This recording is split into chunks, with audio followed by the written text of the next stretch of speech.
Sup, gamers?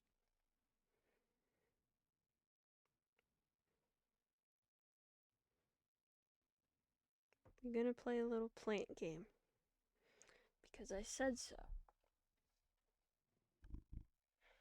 If you don't know who I am Megara Mothra of the streaming group Moonstruck.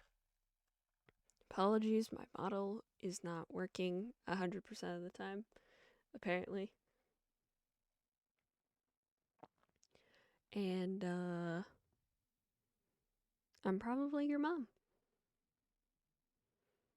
And currently addicted to Lethal Company. It's become a problem, and if I'm not streaming on a day that I'm usually, supposed to be streaming on, i.e. a weekday, I'm probably playing Lethal Company. I mean it when I say it's a problem.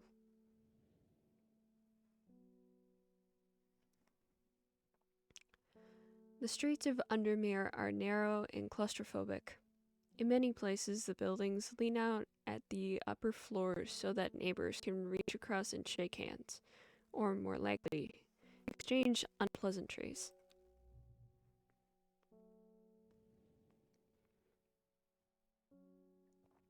Strange Horticulture is a small shop situated away from the main thoroughfares, but it has the advantage of being one of the few buildings in Undermere that stands alone. Plants, you may have noticed, need light, and light is in short supply at street level in this town.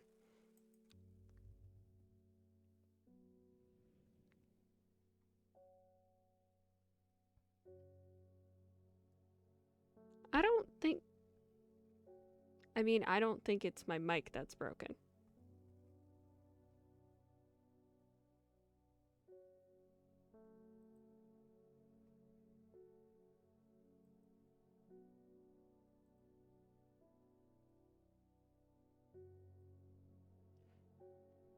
Honestly, at this point, when you tell me my mic is popping, there's nothing I can do about it. I don't give a shit. I don't care.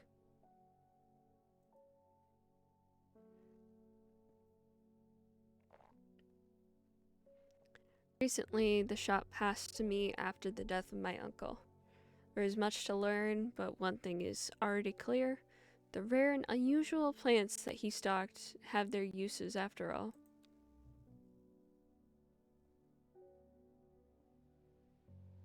Hi, Kano.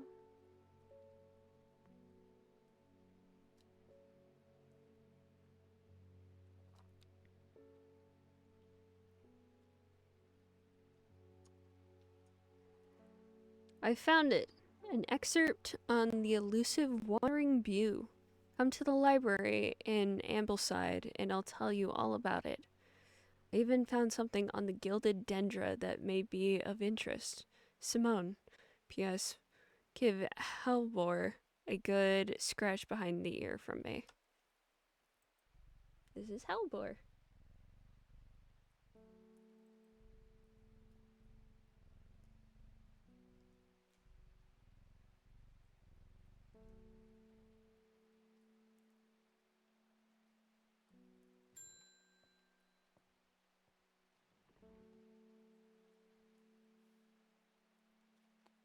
I must have walked past the shop 100 times without ever stopping to look.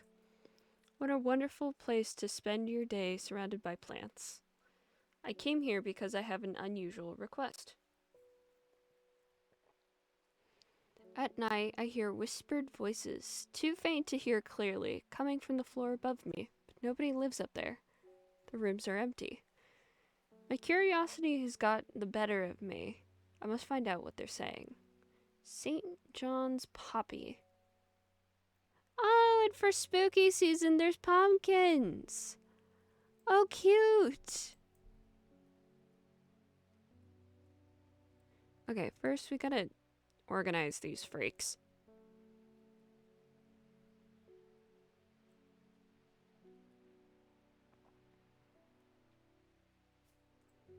Mushroom.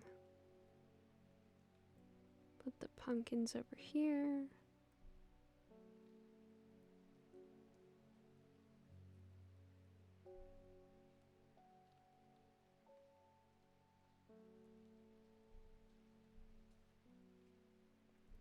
That there. I'm gonna color code this because I said so. Put pink down here. That's pink.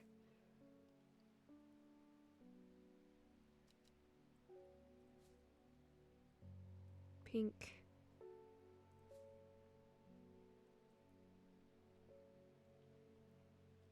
I guess maybe it's purple. I would say it's more pink.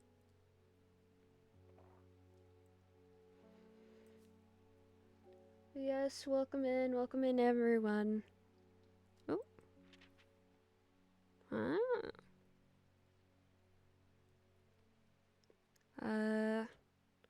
This is a game about plants.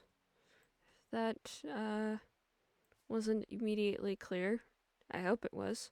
Otherwise, I'm doing my job poorly.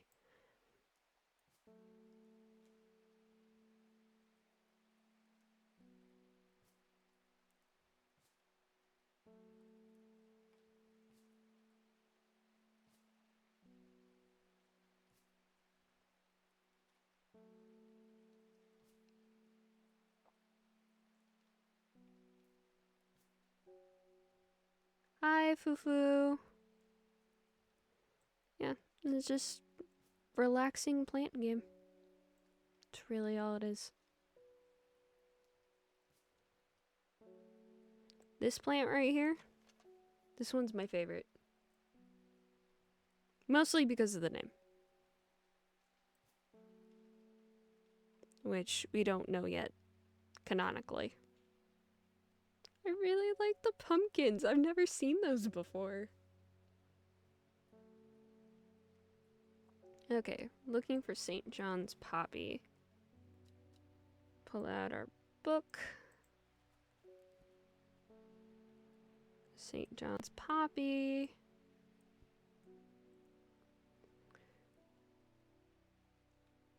The vibrant petals of this flower can be brewed to create a draught that can greatly improve the ember's hearing ability. The flowers of the St. John's poppy are bright red with a yellow center. Gamers, I think we found our plant. Hell yeah.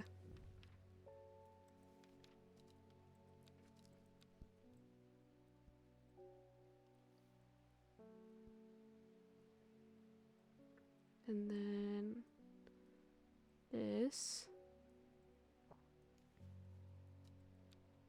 We can label them, which is something I love.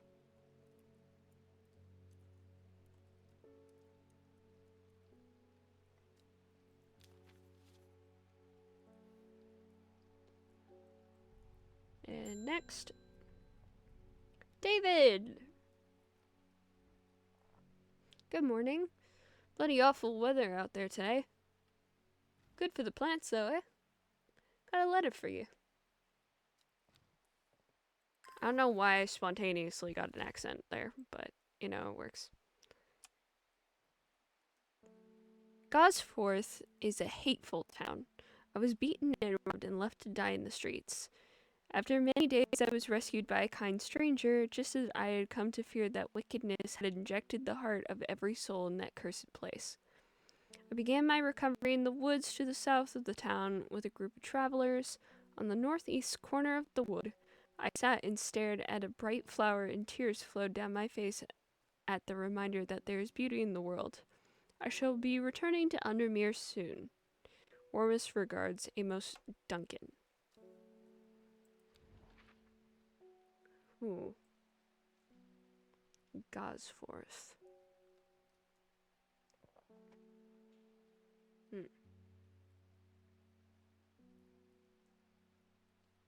Oh, here's Gosforth. Begin my recovery in the woods to the south. On the northeast corner of the wood.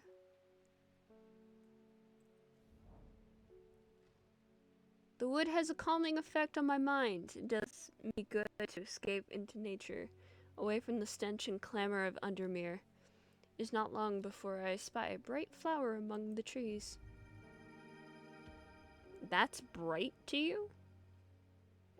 I think we have different definitions of what bright is.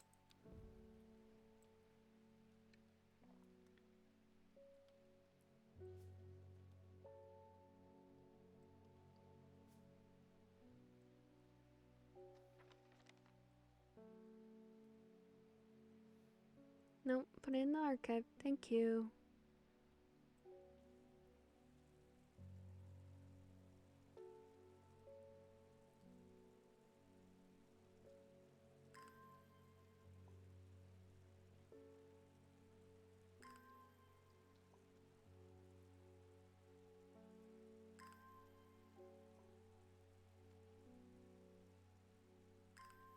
I never put this plant where it's supposed to go.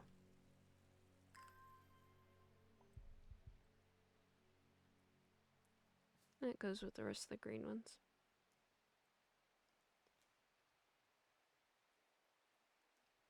Okay, we're gonna open our map. Come to the library in Ambleside. Here's Ambleside.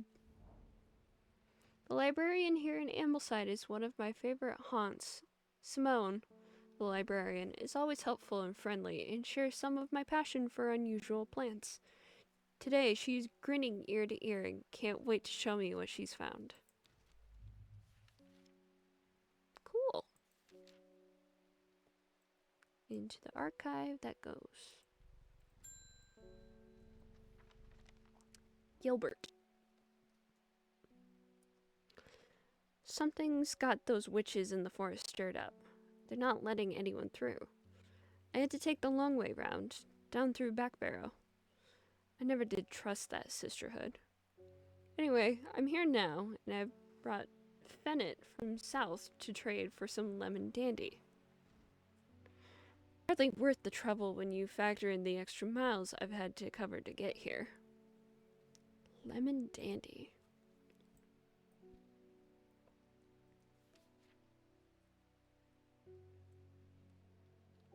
Its curled leaves are thought to be the origin of the name of this plant, supposedly referring to the peeled lemon rind.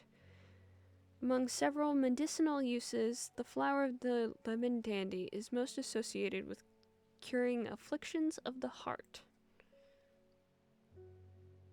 My guess is it's this little number right here.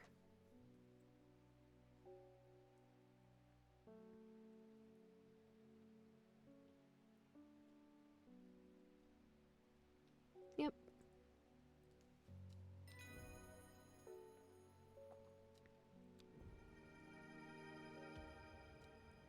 And this is Fennett.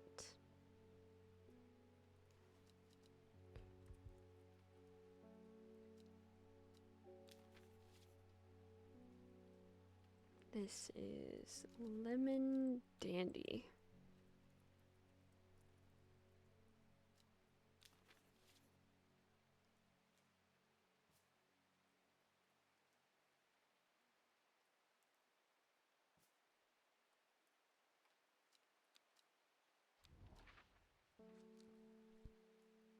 Dangerous plant. Grows sparsely in the hills of the northeast. To the northeast of Back Barrow. Keep it secret. Where is Back Barrow?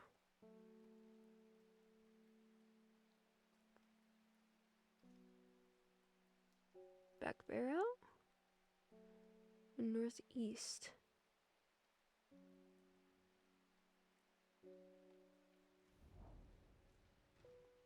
The weather changes fast out in the hills. What started as a gray morning has turned into bright sunshine. A good thing, too, because it takes me several hours to find what I came for. By the time I'm done, the cloud sweeps back over, a cloak of unwelcome shade.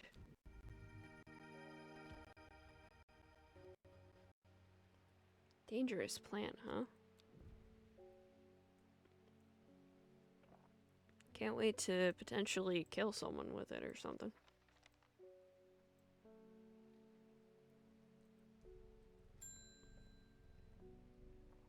Faye Swift. My dreams are becoming more vivid. I saw a woman, her face hidden behind a mask, and next to her, a terrifying black skeletal creature. It stood tall, whoa, hold on. Its roving head scanning the landscape, and though it had no discernible face, I could sense a hint of an expression, stop, about its features. It seemed to be laughing, but not the joyous laughter of a child, a sickly, horrifying laughter that chilled me like the very first breath of winter. These past weeks have been getting worse. I need sleep. Forest camphor.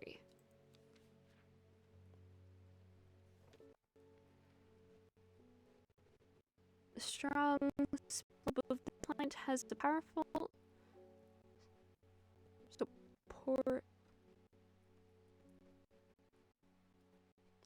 soporific effect, making it a common ingredient in sleeping draughts.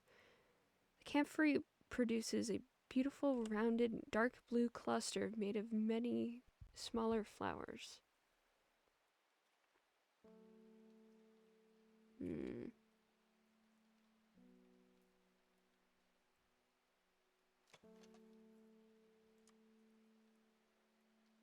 Looks the same to me. Oh, what does this say? It's pungent, but not unpleasant. The bulb is a soft yellow, the leaves are waxy. Hell yeah.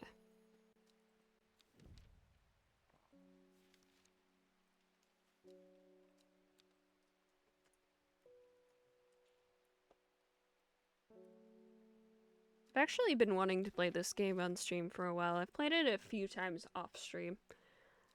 It's so relaxing and cozy. I need a location to go. What am I doing?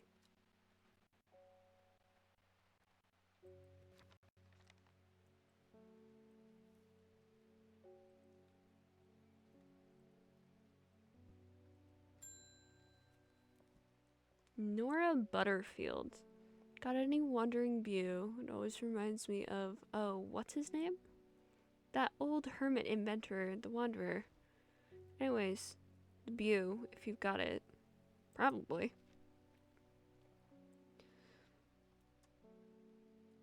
So called because this fungus can move slowly in the dark. It has been known to cover distances up to several meters in a single night. The gills on the underside of this mushroom form beautiful flowing lines. They are also quite hard and sharp, earning this plant the nickname Finger's Bane.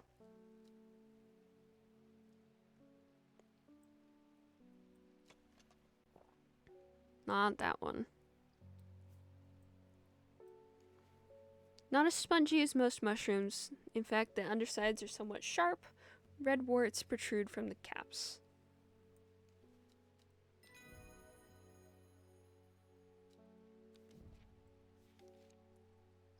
I wanted to label that.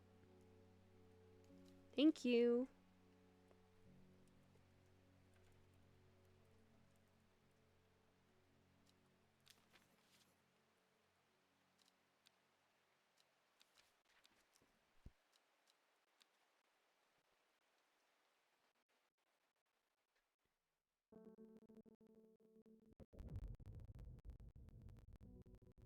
It started when she found something.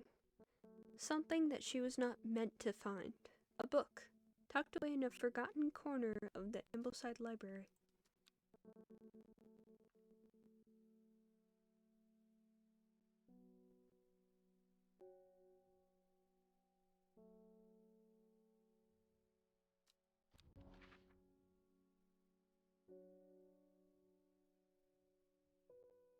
Row H, Third River.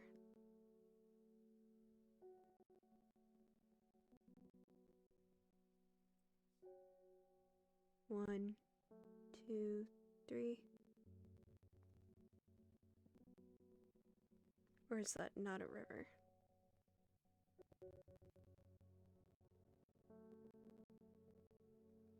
We'll see.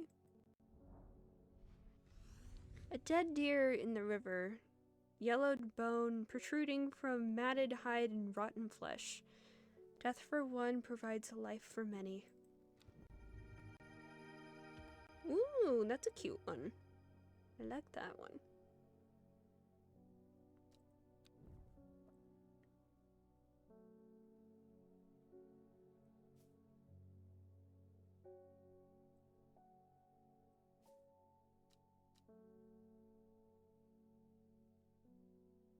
Okay.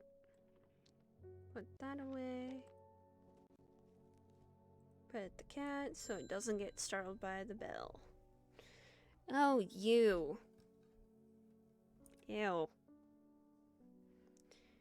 Bring me a sample of Apis demissus. And be quick about it. That damn cat is setting off my allergies. Shouldn't have an animal in a shop like this. How about consider suck my dick?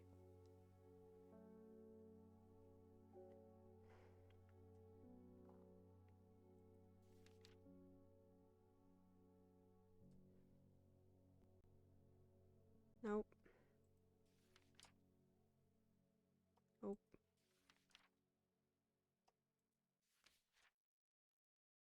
Here we go. Gandy root.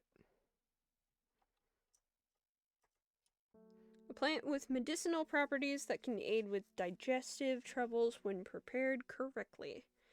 Care must be taken, however, as the rough leaves can be an irritant. Only the petals are safe for consumption. Dude, just because you feel like you're gonna shit yourself doesn't mean you get to take your anger out on my cat. I don't think it's that one.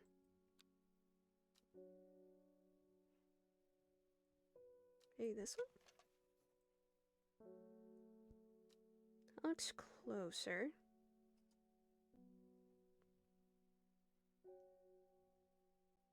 Yeah, it's probably that one.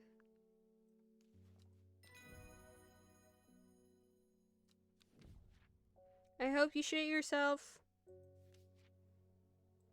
Have a lovely day.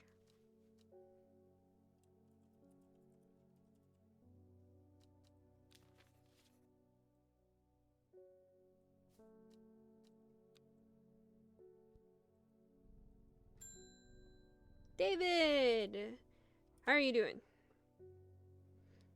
Lake Undermere is looking fine in the sunshine today. Here's your mail. Thank you.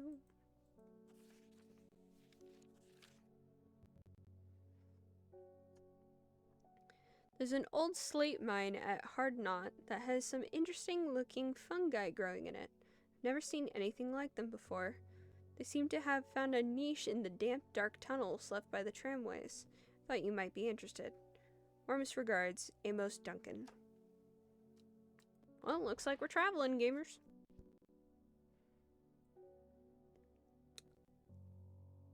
Old slate mine at Hard Knot.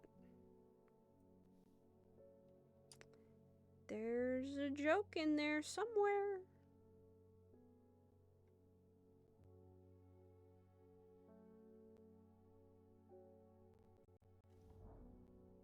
An iron gate, rusted by years of abandonment, sits across the entrance to the tram tunnel.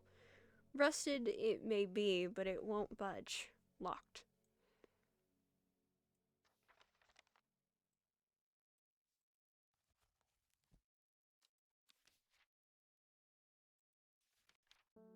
Clavilium.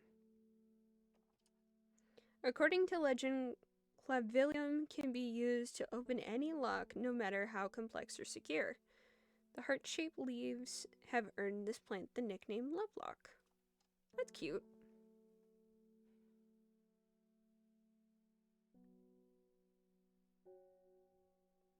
Heart-shaped leaves.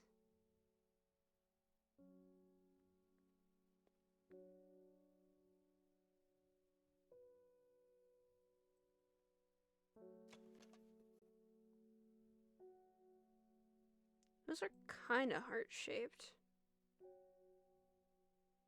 Maybe. This is a strong maybe.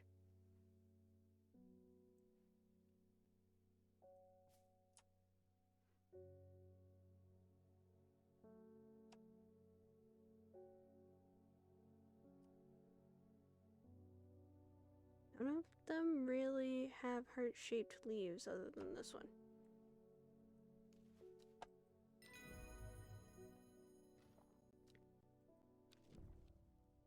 Pavilion. Where'd it go? Where'd the plant go? Here it is.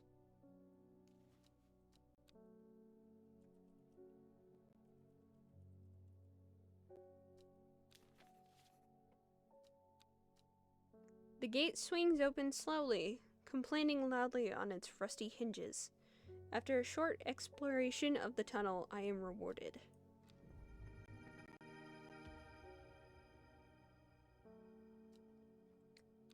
You know, something fascinating that I think is about this game is not only do none of these plants actually exist, like in our world, but also the developers made fake Latin names for them. I find that fascinating.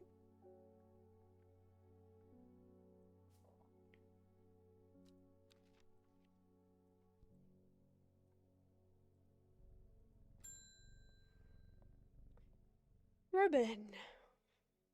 We'll be seeing a lot of him.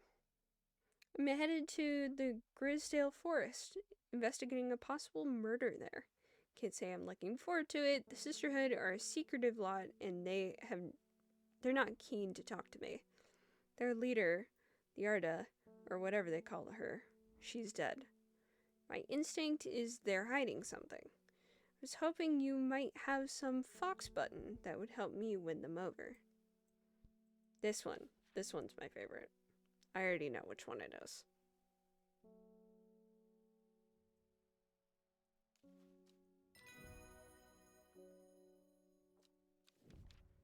I just think that's such a cute name.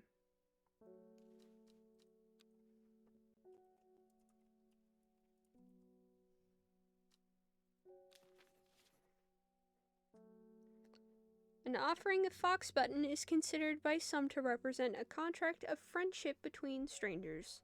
Thick, shiny leaves grow in opposing pairs along the stems.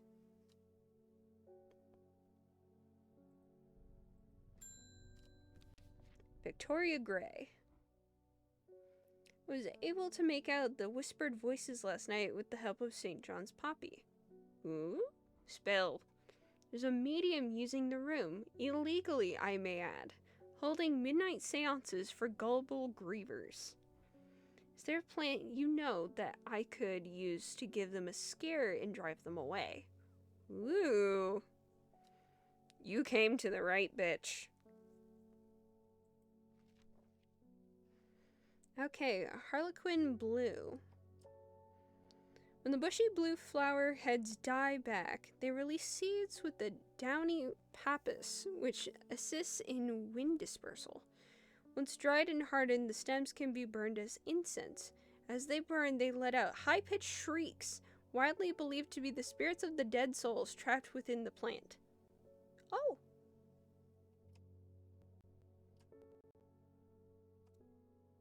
Why are there souls in the plant? That's my question. Alright.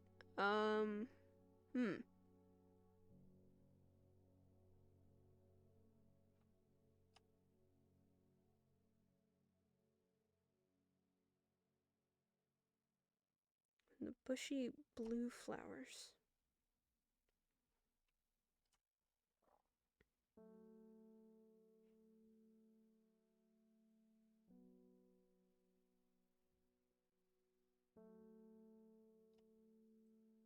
Is this blue to you? Looks pretty purple to me.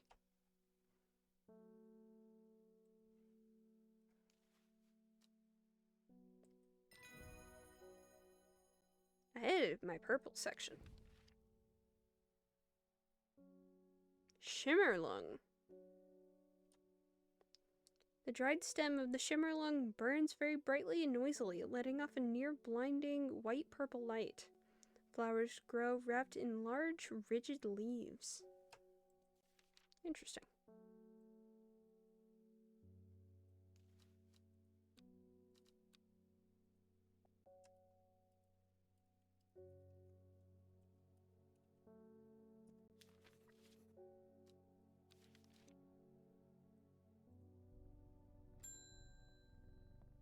Bethany Coleman. May have heard the rumors that our Arda is dead.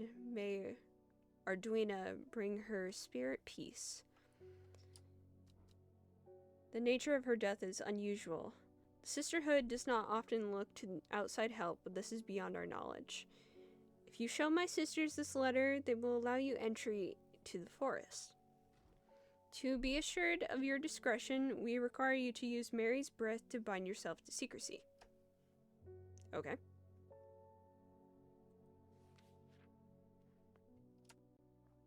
The wide, waxy leaves allow this plant to collect the large amount of water it requires. It's said that a person can be bound to secrecy using Mary's breath. It used to be grown in royal gardens so that the king could ensure the trust of his confidants. The practice fell out of favor. Why? People just start refusing to take it? Wide, waxy leaves.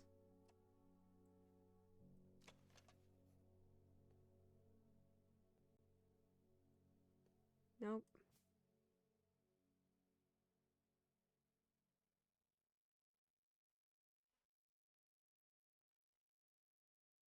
This one, maybe?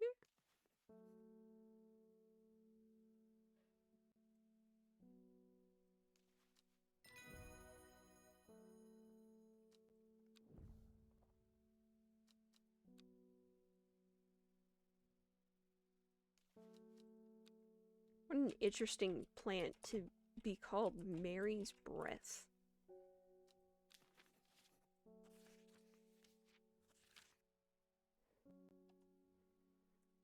We have failed in our duty as protectors of the forest. Our secrets have been stolen and the Arda has been murdered. You will find us deep in Grisdale Forest, a mile from the lake shore. Across from Torver, please help us. Yours in hope, the Sisterhood of Arduina. Okay. Going on an adventure. Okay, Grisdale Forest is here. A mile from the lake shore.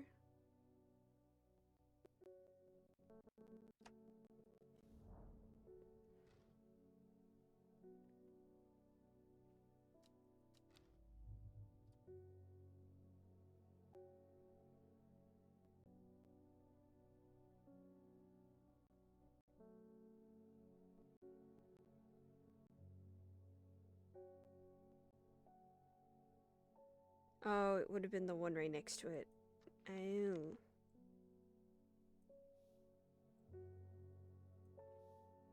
Well, we'll have to wait.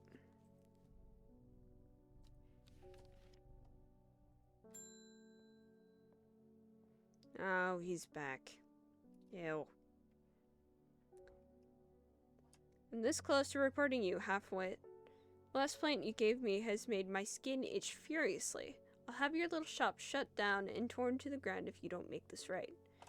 Suck my dick. Unfortunately, I know that if I kill this man, I'm going to get a game over, even if he fucking deserves it.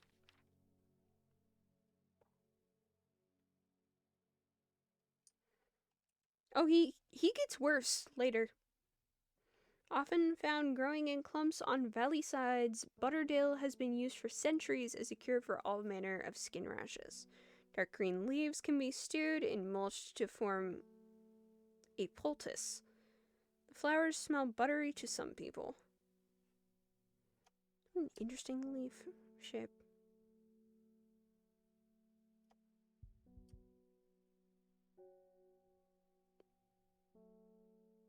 So kind of like St. John's poppy, but not quite.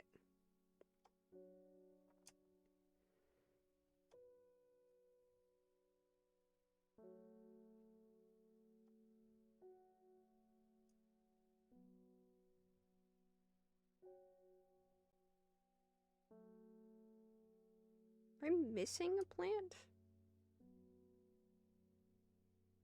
Oh, wait, no. Here it is.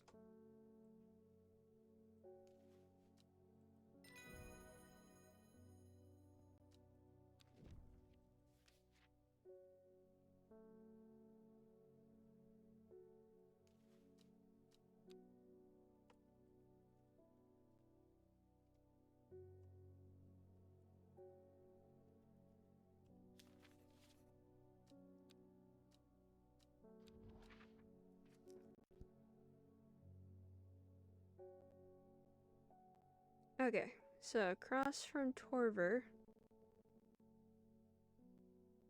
a mile from the lake's edge.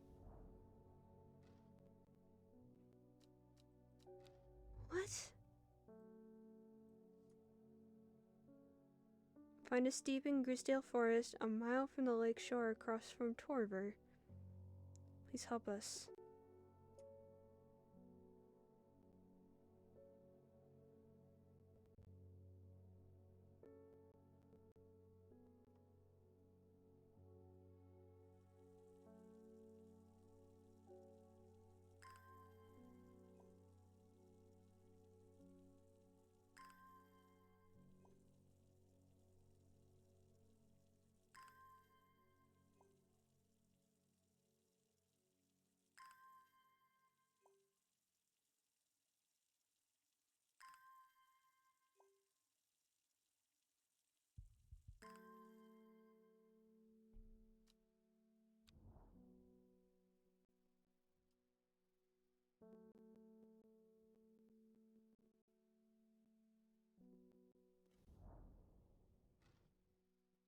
A sister tries to stop me from entering, but I show her the letter and she lets me through. I am ushered into a walled courtyard and through a large oak door, along a corridor and down a set of stone stairs into a cool basement. Lying on a table, draped in silk, is the Arda. There's not a mark on her, but her open eyes are black.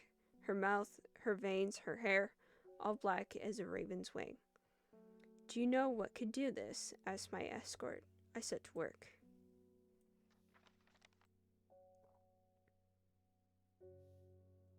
Wren. Nope. Well, same page. The long leaves of wren are known to turn black in the presence of certain poisons, and so can be used to detect them. Though it has no flower, it is said to smell unpleasant to those who have not known death, and sweet to those... Oh. It is said to smell unpleasant to those who have known death, and sweet to those who have not. So, probably... I think it might be this one. Has a scent that scratches at the back of my throat. So we have known death because we inherited this building from our uncle, who died.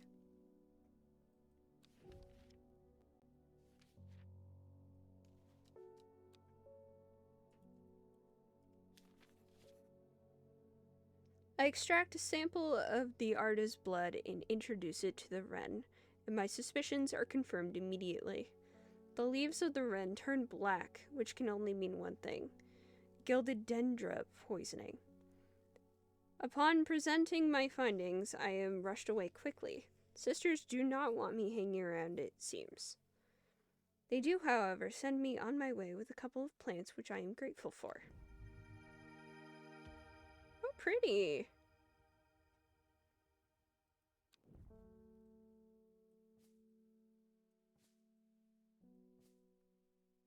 I think this one is Shimmerlong.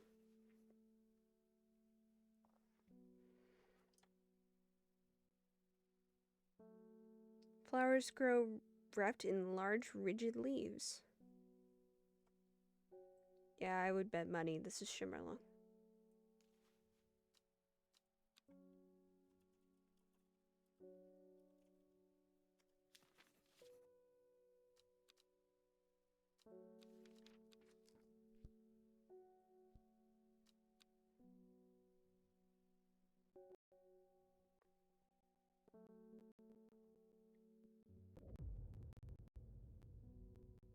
The book both fascinated and terrified her in equal measure, and after studying it for some time, she reached a decision. She would never use the power she had discovered. She would hide the book where it can never be found.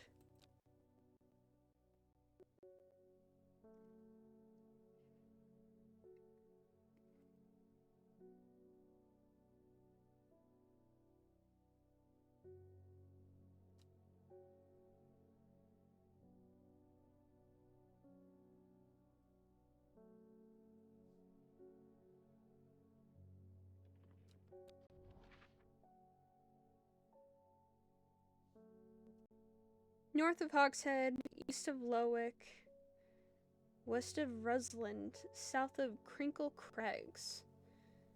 Oh, that's so many. That's so many I need to keep track of. Okay. Crinkle Crags is here. North of Hawkshead, which is right here. So it has to be between these. East of Lowick.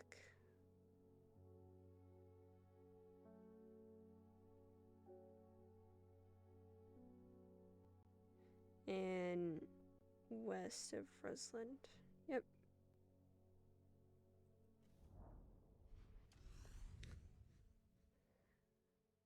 My eyes are drawn to the silhouette of a grizzled old man standing at the edge of a field. His mind is broken, seemingly beyond repair. Vacant eyes fixate on nothing. A whisper of an expression as my gaze sweeps his face. Only a whisper. He raises his arm, points. I follow his outstretched finger, and I am surprised to find a cluster of wildflowers growing there, hidden from view. Ooh, pretty!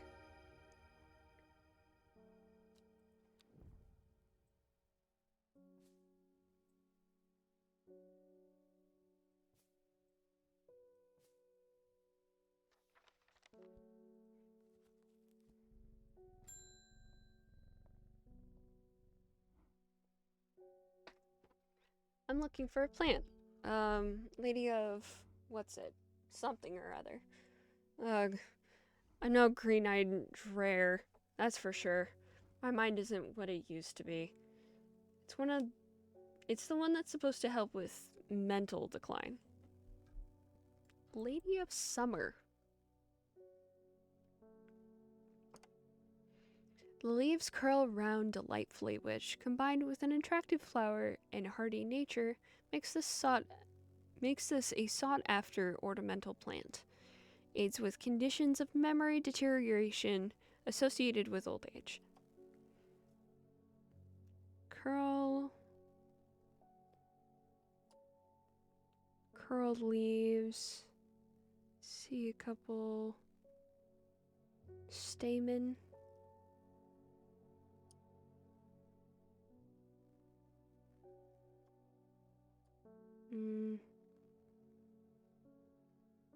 Oh, it might be this one. Couple of stamen, curled leaves.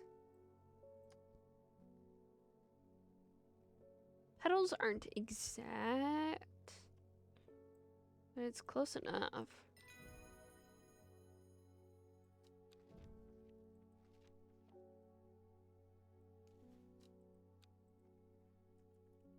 Lady of Summer.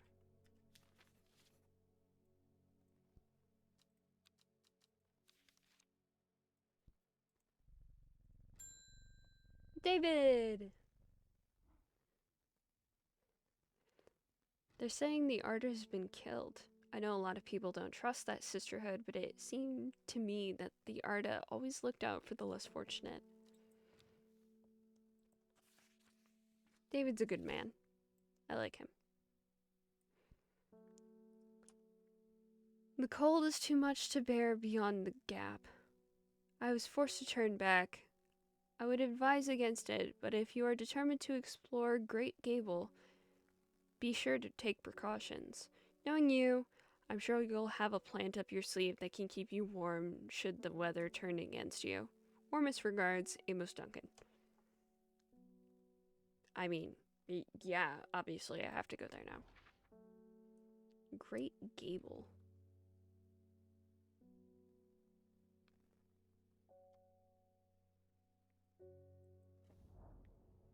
After several hours of arduous hiking and scrambling, I am still some distance from the summit. I'm freezing cold and ready to head home. I should do the sensible thing and turn back down the mountain. Unless... let's find some brimlock. Those suffering from hypothermia can be rescued by draught made from using leaves from the brimlock plant. It has a warming effect that protects against extreme cold. When conditions are just right in the cold of winter, brimlock produces small yellow flowers. The leaves are waxy and tough. Yellow. So, right now it doesn't have flowers.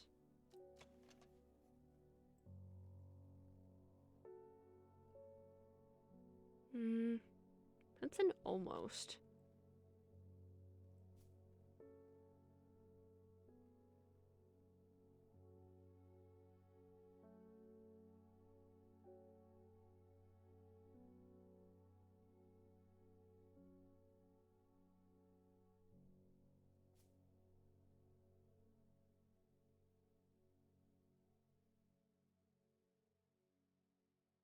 Who the fuck is moving around my plants?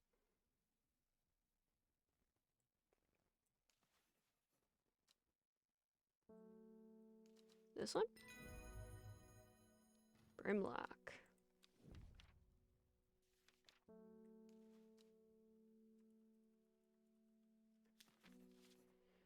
I push on, no longer feeling the cold, and am presented warm. And am presently rewarded. That's worded weird. I have another purple flower.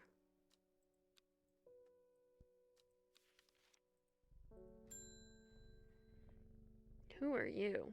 Norman Lee. This plant is cursed. It has brought me nothing but sorrow. Please, take it. I want nothing more to do with it. I mean, dude, you just handed me one of the most cursed-looking mushrooms I've ever seen in my life. I could have told you that. Simone Green. Simone! Hellebore! Always a pleasure, my feline friend. I hope he hasn't been nibbling the plants again. I have a favor to ask. You owe me for the hours I spent digging out the information on those plants. I've been burning the midnight oil again and could use some common trouse, and I know where to find it. According to Grayson's herbology, it grows in abundance on red pike. I'll come by the day after tomorrow to collect it. I have business in Sedberg in the meantime. Here, take this. Ooh. Guess where we're going. Red pike. Anywhere. I enjoy a pleasant stroll up the fell. Going is easy, the weather is agreeable, and the view's majestic. I do not have to look hard to find what I am after.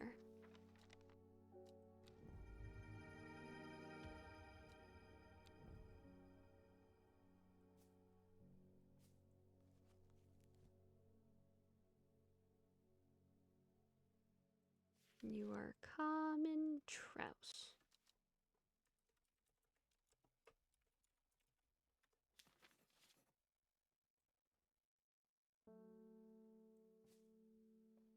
Sick. Verona! When you work with the occult, I find it pays... Ooh, hold on. Talking too fast. To uphold a certain image. If you're going to be accused of performing witchcraft anyway, it doesn't hurt to put on a bit of a show every now and then. Let the punters know what I'm capable of, sort of thing. Long story short, I may have threatened to turn a small boy into a toad. The little bugger called my bluff. Oh, don't look at me like that. You know what little boys are like. I can assure you he deserved to be turned into a toad. Anyway, I think a little display is needed to discourage this sort of behavior in the future. Got any shimmerlung? You bet I do, baby.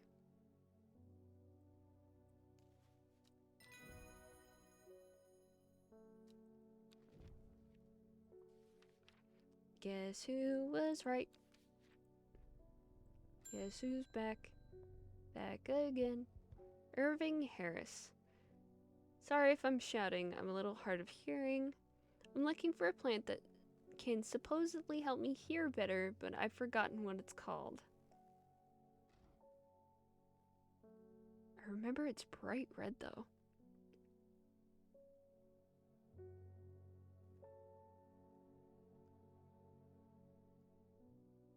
It's not St. John's poppy. There's no way.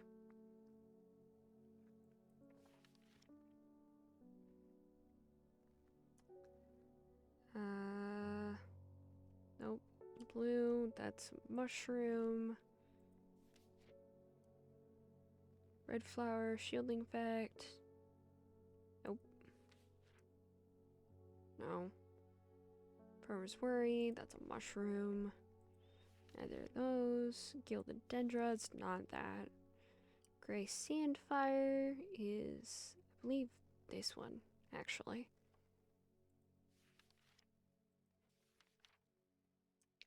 Mikdu. No, this one.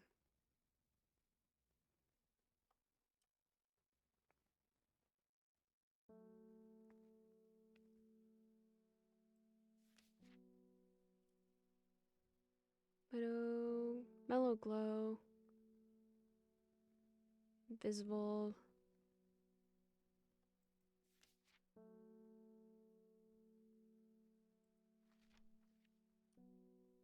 Dark red fruits should not be ingested under any circumstances as they are highly poisonous, resulting in insanity and then death. Oh. If I were to guess, that's what this is. That's a mushroom.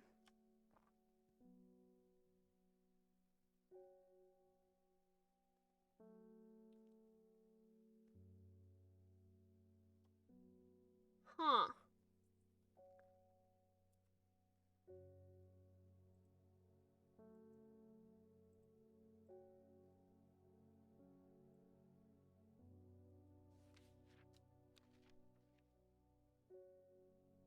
Maybe I skipped past it? Does St. John's poppy help with that? Oh, it does. I'm an idiot.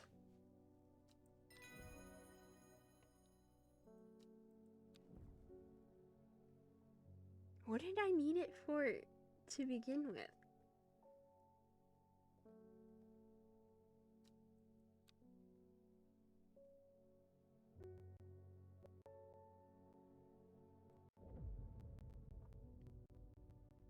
Time passed, a year, and then another. The book remained hidden, but out of sight did not mean out of mind. The book was what her thoughts settled on when she rested, what she brooded over when she did her chores, what she pictured when she dreamed.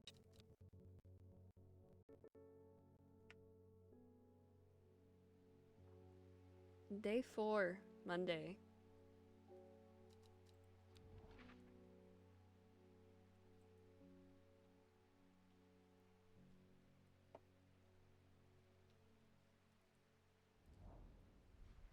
The gentle sound of flowing water, the sunlight through the scattered clouds. A reset.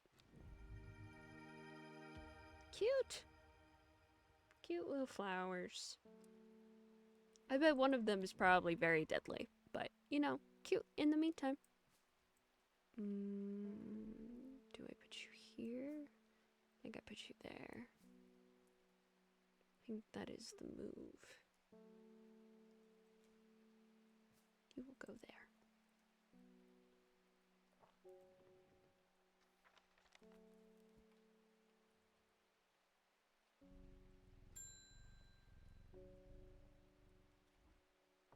Reuben.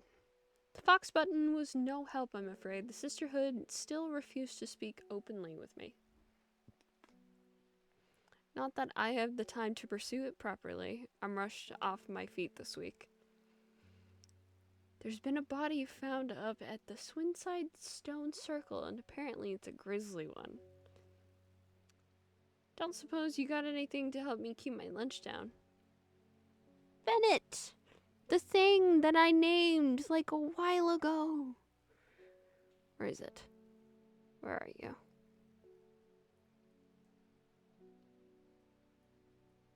You.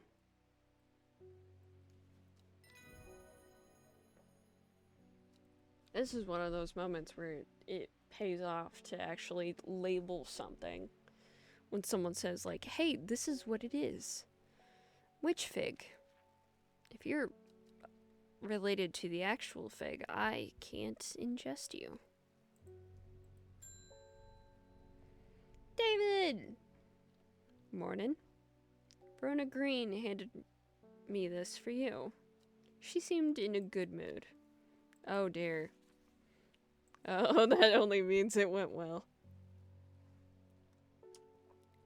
I meant to tell you this yesterday, but it slipped my mind. I discovered a plant on a recent trip to Grisdale Forest, just northeast of Rusland. It was like nothing I've ever seen before. I would have brought it back with me if the Sisterhood hadn't given me a moment. If the Sisterhood had given me a moment alone, but they seemed overly protective lately.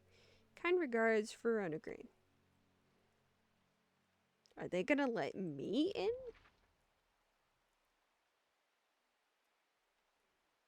Just northeast of Rusland.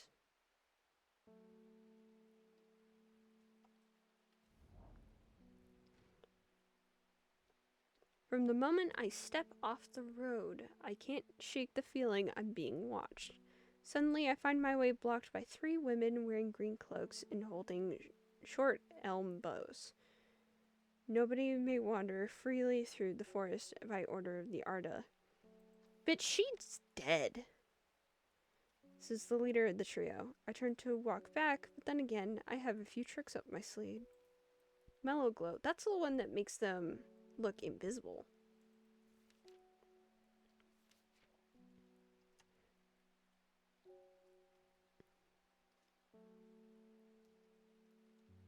Yeah.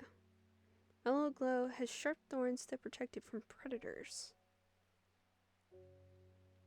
No thorns. I don't think you have thorns. You might? Nope.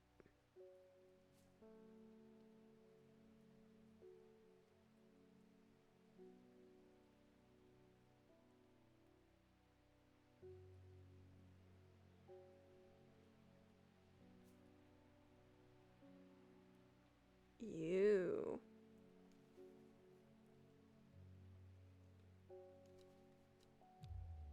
No?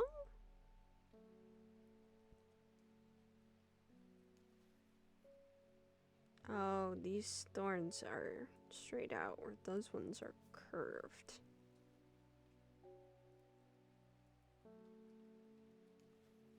Nope.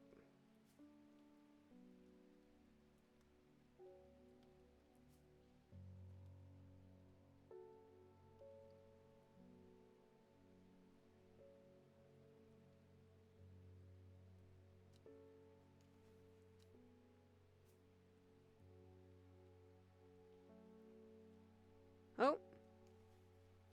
There we go. Curved thorns.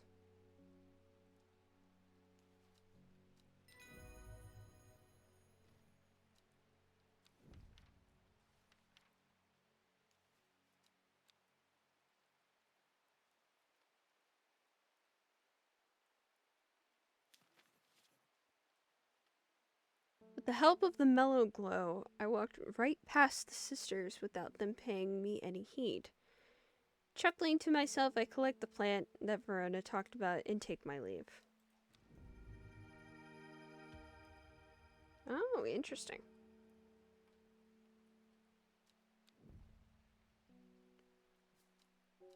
And it's in the right place. Hell yeah.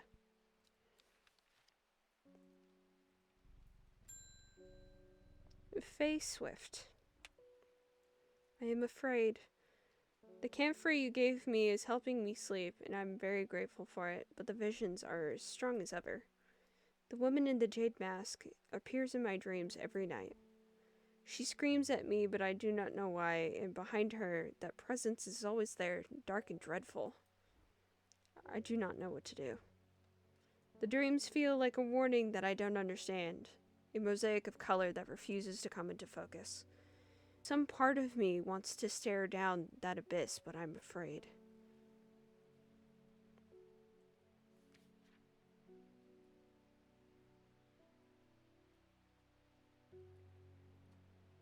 When burned, incense made from the woody stem can enhance psychic abilities, strengthen the clarity of visions and prophecies. Unfortunately, this is the one I have to give her if I want the good ending.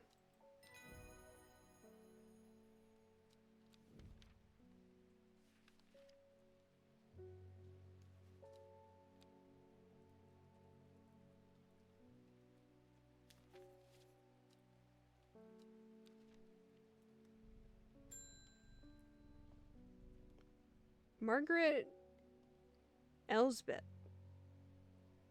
We don't come to Undermere often, but I heard about your shop and I said to Francis, we simply must pay a visit. It's a wonderful breath of life in an otherwise dreary town. I'm the green-fingered one, and it's not really his cup of tea, but I persuaded him the trip would do him good, and besides, he'll be wanting to take a boat out on the lake. Shame about this awful weather, though. You must come to Sizerg? We have a small library with some books on plants that my grandfather acquired many years ago. I'm sure they will be of interest to a horticulturist such as yourself.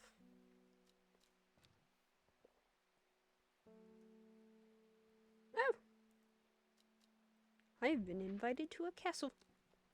If I remember correctly, it's somewhere over here.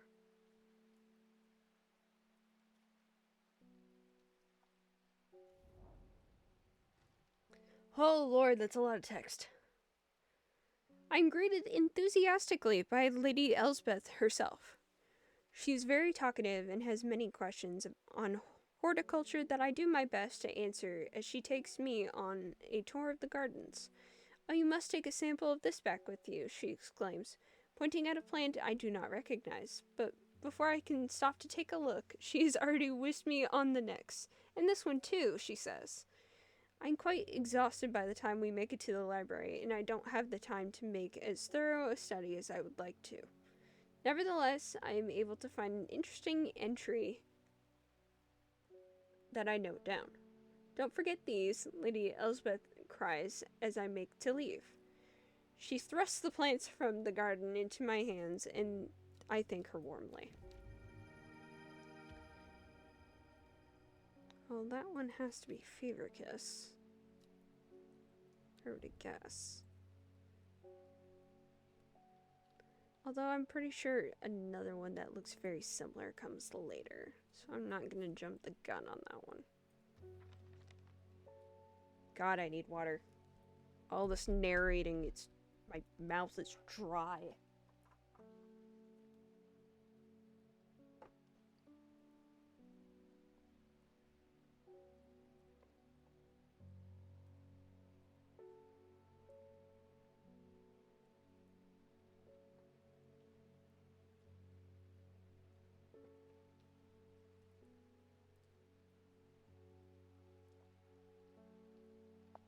Ugh.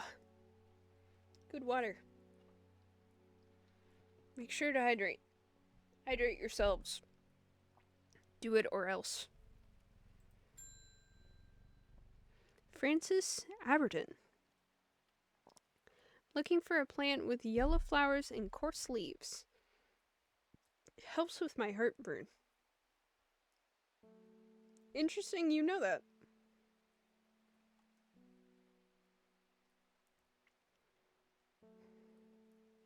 Yellow flowers, coarse leaves. I mean, I'm guessing it's Gandy root because that's the only one that I have with yellow flowers. Yep.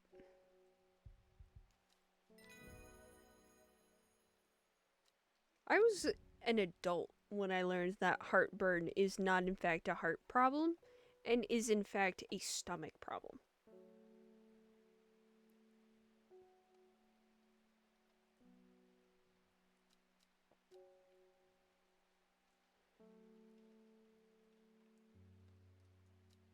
Which sounds like bullshit to me, but...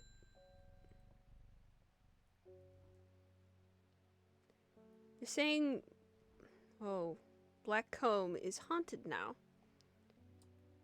Bradley Miller told me he saw the ghost of a huge deer, antlers and all, but then Bradley Miller also says he can talk to squirrels. Either way, there's something evil in them hills, and I'm not taking any chances. I don't blame you. Awful what happened to that poor young man up in Swinside. I've come for some stinking Mount Cap. Also known as Sunset Mount Cap.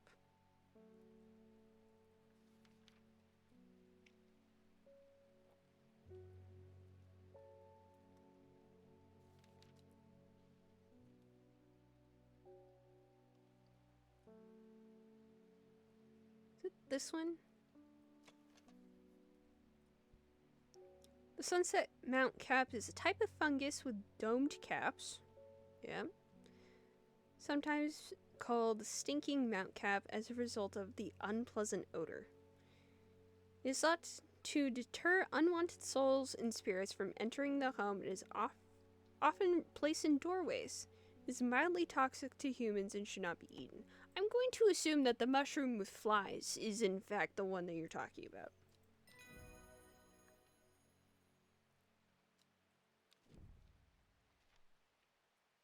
But hello, I wanted to label. Let me label it.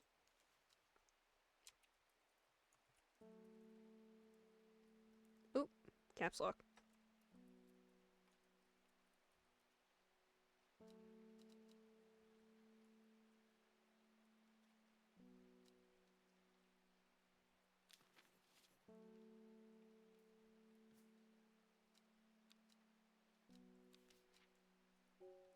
And I don't have any leads.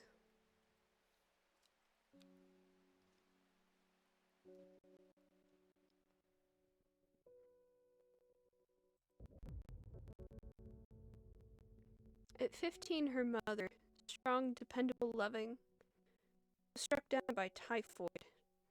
The girl drew inward as her father turned to drink.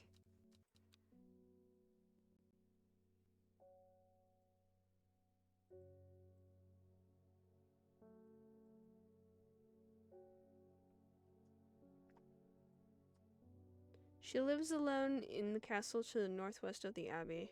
She buried her husband 3 miles to the east where the Everhart grows.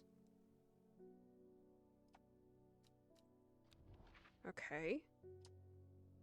Where's an abbey?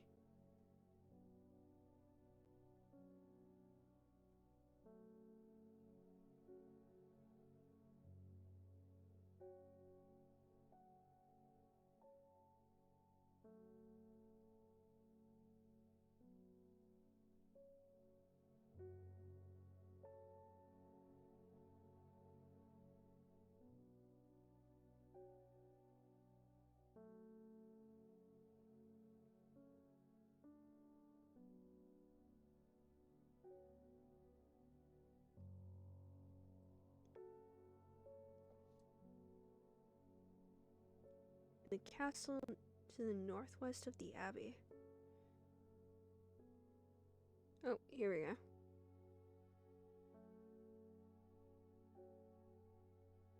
Iremont Castle. She buried her husband 3 miles to the east, where the Everhart grows. A dead tree, its bark cracked and blackened by fire, stands alone on the hillside. Off to one side, a patch of flowers grows on a low mound. Oh, pretty! Oh, that one's really pretty. Okay, this one is definitely more purple.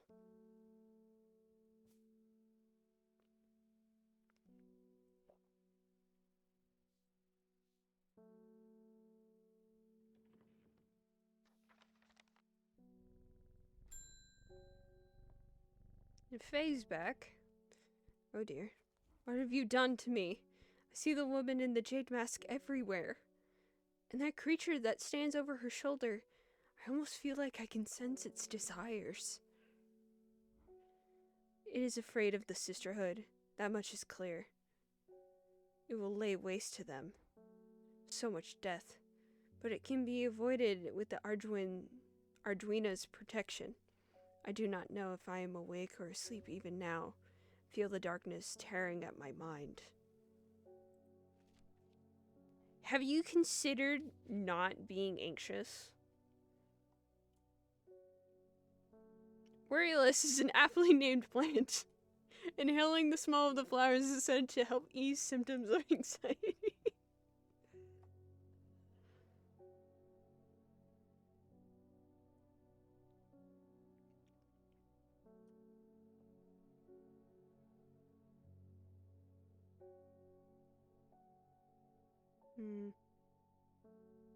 I don't think it's that one.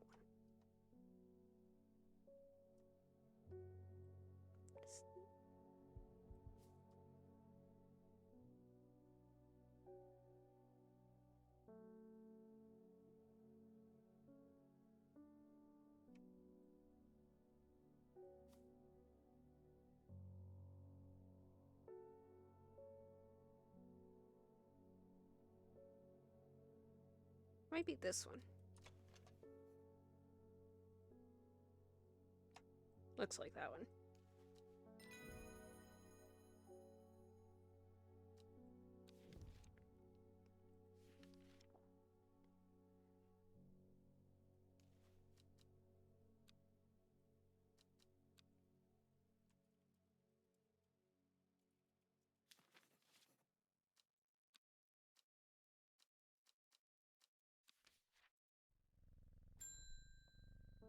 Simone is back.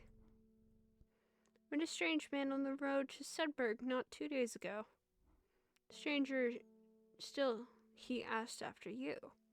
He said he had something for you. Don't ask me what. So I told him where to find you, but he looked stricken when I mentioned Undermere. Said he doesn't come near towns at all if he can help it. He was heading west. At least I think he was. He said he was looking for the Winster Spring. I'll write this down for you. Anyway, that's my news. Did you manage to find the plant I wanted? I did.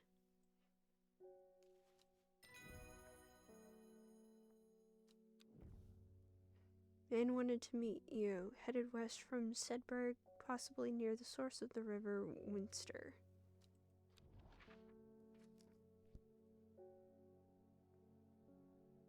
Sedberg.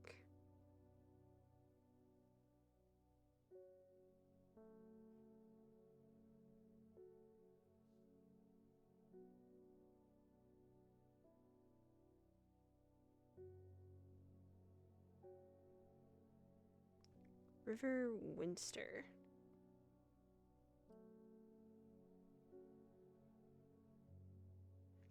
Kent.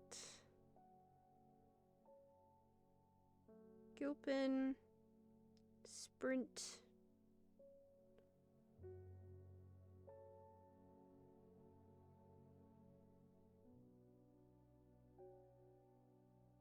River Winster.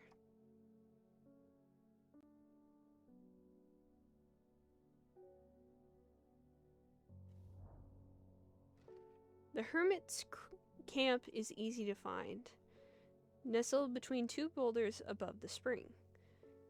The cooled remains of a fire ringed by stones is the only immediate sign that anyone was here. I call out, but there is no reply. The hermit is not here. A more thorough search of the campsite yields something interesting. Tucked off to one side, I discover some broken pieces of wood arranged on the floor. Down to right 3. So I'm currently here. So down to right 3. The camp at Winster Spring has led me to another camp of sorts where I am greeted by an eccentric man. Oh yes, ho ho ho ho, the man says. You must take this, take it. At his insistence, I receive the looking glass that he thrusts into my hands. He places an envelope delicately on top. It's no use to me anymore. Don't forget the red. The red. Ebony. I'm sure he's quite mad.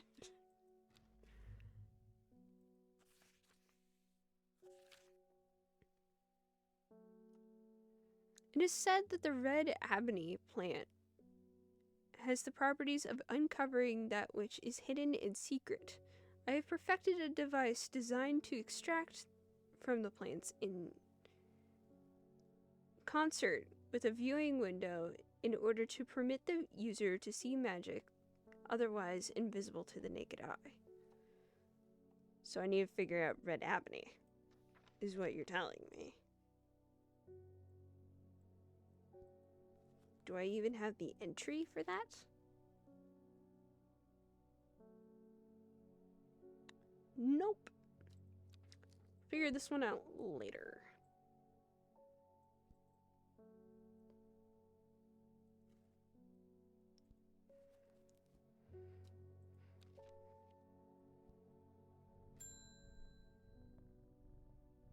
Conrad Stanway.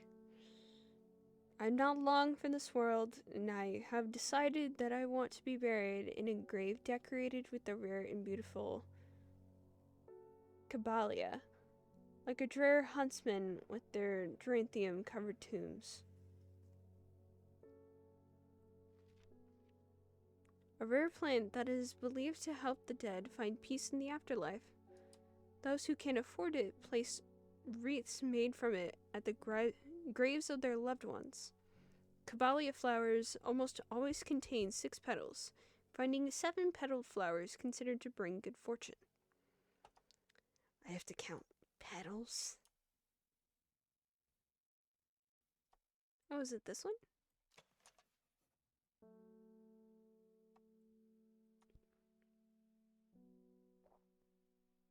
Looks the same to me.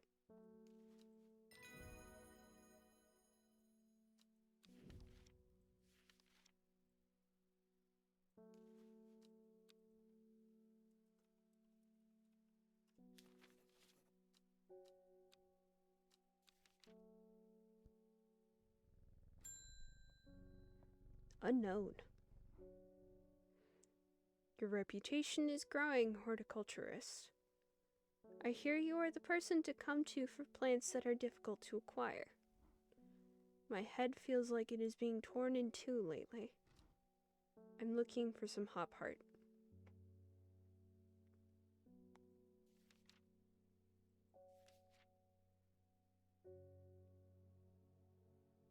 Inhaling smoke from burning the dried leaves of the plant can provide pain relief.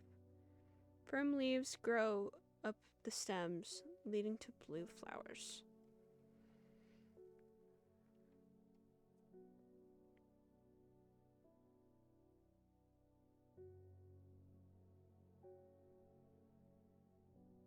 Firm leaves.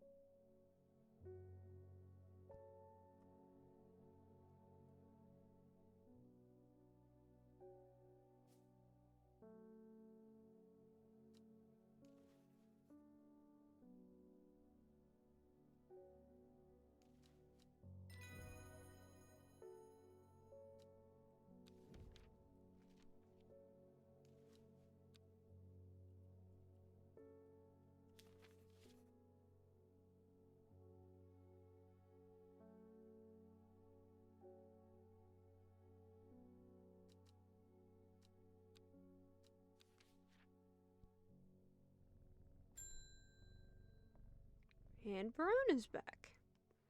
Reuben Ward has called on my unique expertise to aid in his investigation at the Swinside Stone Circle. Unique expertise. Ha! He knows how to flatter an old woman when he wants something. I thought about telling him to suck an egg. Gave it a good long thought, actually, but my curiosity has gotten the better of me. He must be desperate if he's coming to me, and I'll bet they found something juicy down there. Signs of ritual sacrifice, maybe. I could do some witch fig to take with me. Always comes in useful. A plant that is said to have many uses, including... A plant that is said to have many uses, including easing the symptoms of infection, soaking up moisture, and detecting the presence of certain compounds. It is also well liked by butterflies. It is similar leaves to the fever kiss plant, which it is often confused with. Do I have fever kiss?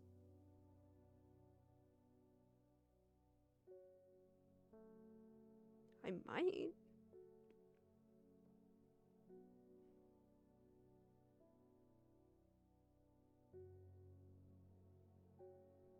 Move over.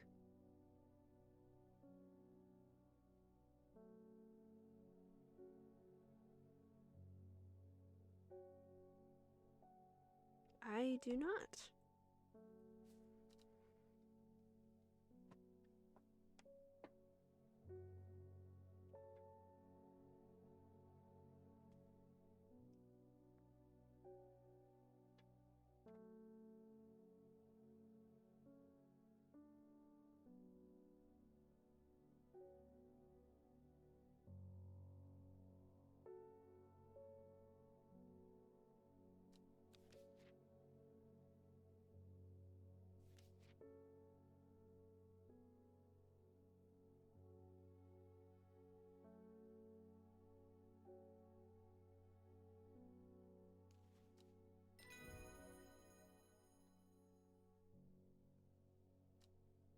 Witch fig.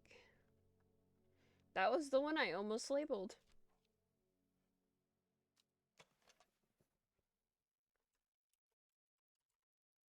Oh, that's not... Here we go.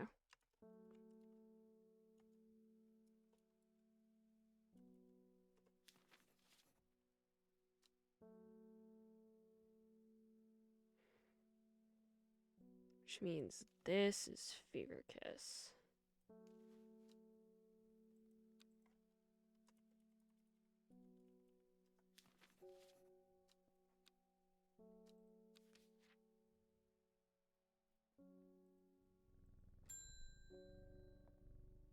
Oh, the bitch is back.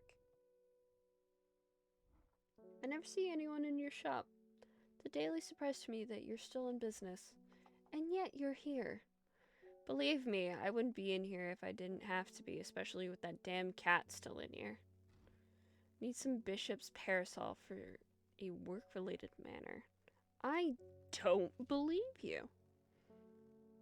A mushroom found in dark, damp places, feeding on any light that gets close to it, and it can seem to draw light in, enveloping it and surrounding in darkness.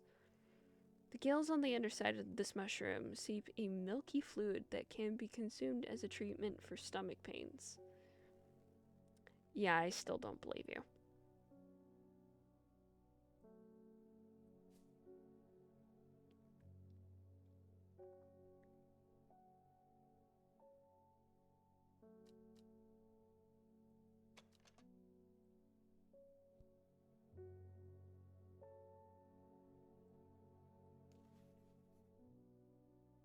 Nope.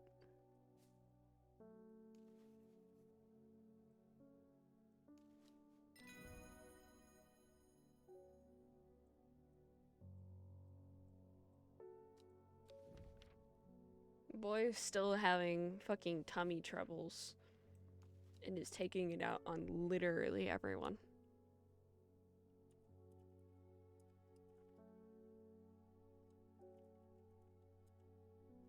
If I go into the BIOS, does it tell me like what he does for work or something?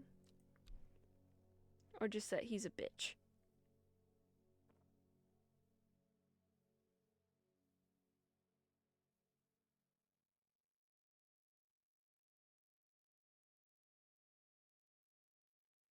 Burbage is a rich man who inherited a fortune but never experienced the love of his parents.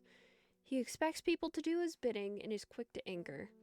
There are many in Undermere who would be glad to see the back of him, but with wealth comes power, and few would challenge him to his face.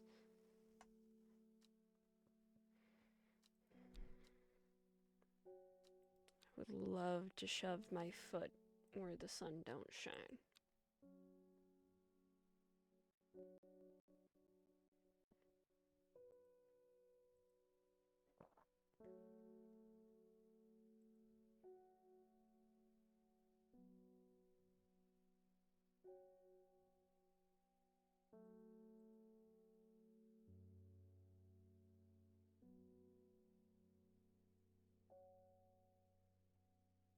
Hold on, I got a ping somewhere. I have to make sure it's not something important.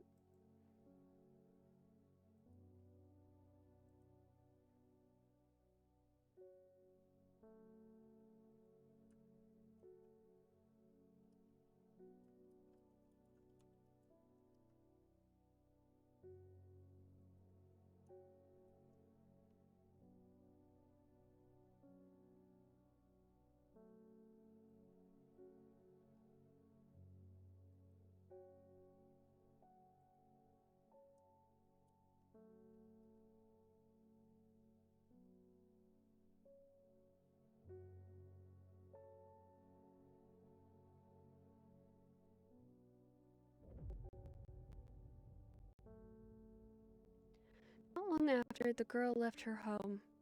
Her father wept, but he was so caught up in his own grief that he let her go and did not look for her.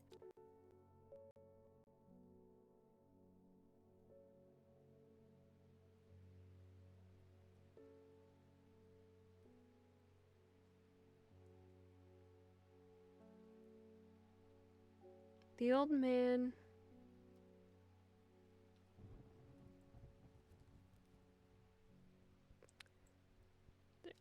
My next word was not going to be thunder, but, you know, whatever floats your boat, I guess.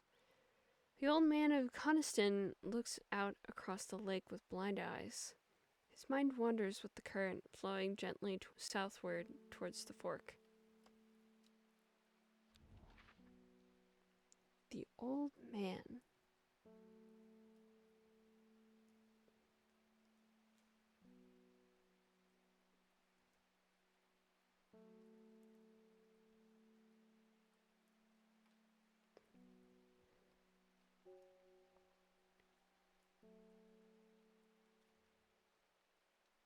The old man of Coniston looks out across the lake.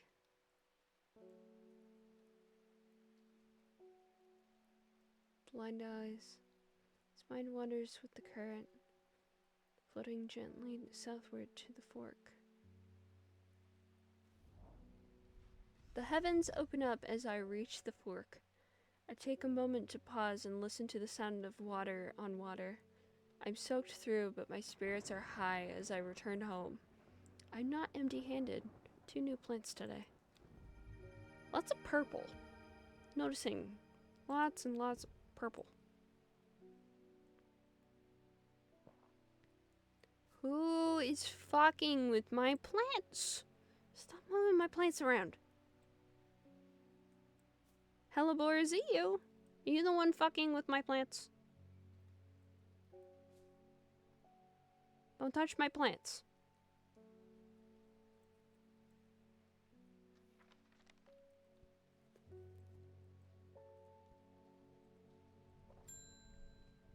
Don't fuck with my plants. The insects make the salt marshes uninhabitable.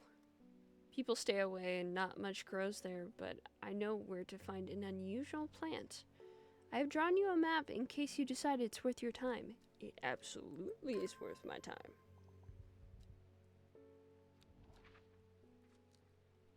Give me the plant. Oh, so it's right here. And there.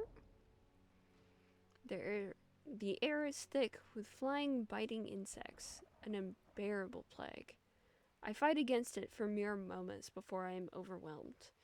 If only I had some blue winter to keep them at bay. Winter boar.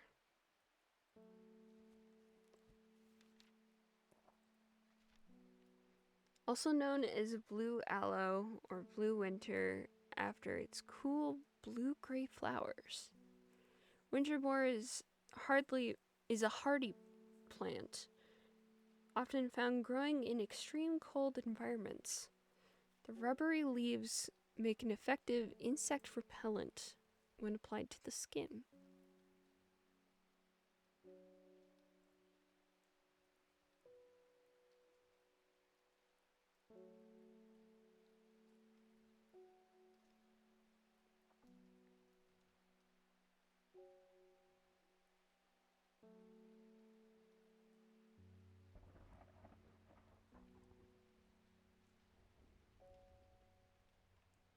This one?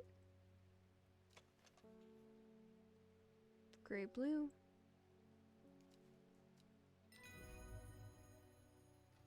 Winterboar.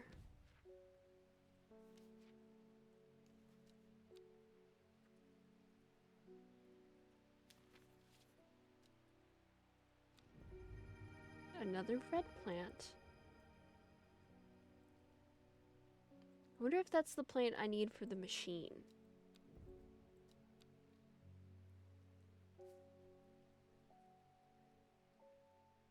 I still don't have the entry for it, so not like I would know. It's what? Red ebony.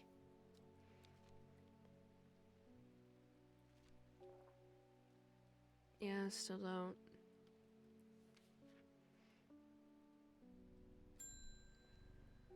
Bethany Coleman, back again. Thank you for your help and discretion earlier. The Sisterhood is grateful, but the news that the Arda was poisoned with gilded dendra has everyone worried. The temporary acting Arda is panicking. I probably shouldn't be telling you this, but one of the sisters has gone missing. A runaway called Thea that we took in a few years ago. We're trying to find her, and Sister Charlotte remembered that Jacob's Worth plant is said to help locate people. That's how you know that these plants aren't real, because there would never be anyone missing ever if that was the case.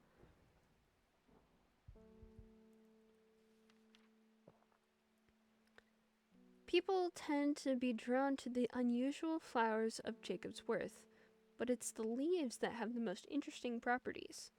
It is said that they will point the way towards any person you wish to locate and have been used successfully to find many a lost wanderer out on the fells.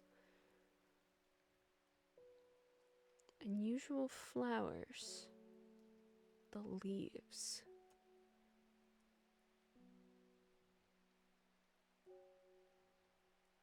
Those are my mushrooms. Not any of those. Oh, probably this.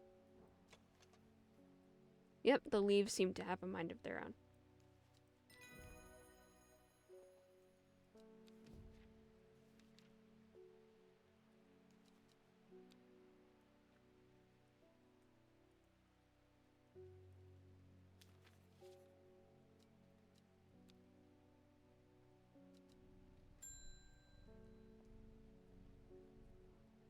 Arthur Cook.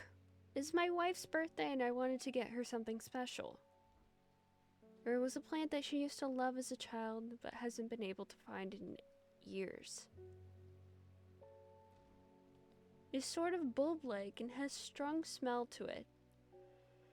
But strong in a good way. And oh, the flower is more like lots of little flowers.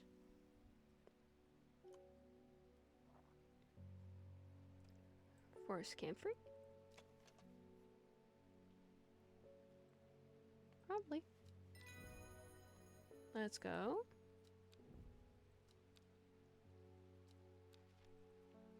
Next.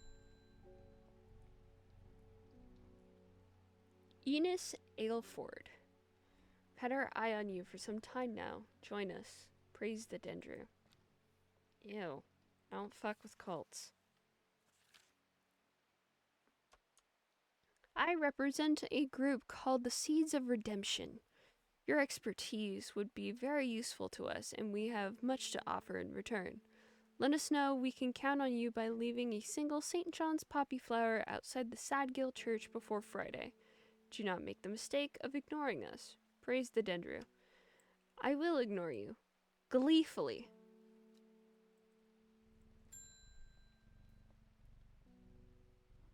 I have returned from Swinside. I must admit I was hoping for more to go on, but there were certainly signs of a ritual having been performed at the Stone Circle. And the poor victim, well, the less said about him, the better. Reuben had it right, though. Grisly. I have the beginnings of a theory, but I'd like to run some tests on a sample of gilded dendra. I've had the thing that killed the Arda this entire time? Is that what you're telling me? You just expect me to have poison? How am I not a suspect?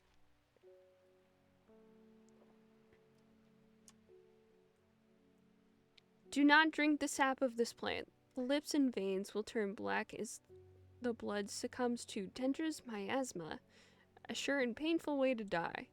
The poison is so potent that even touching the leaves of the plant can be painful.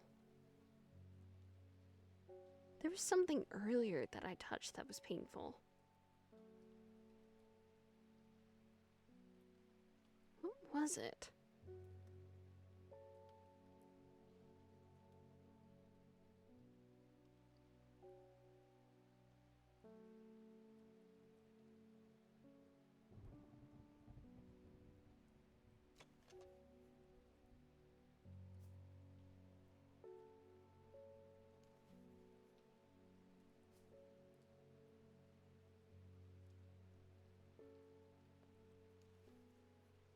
Here it is.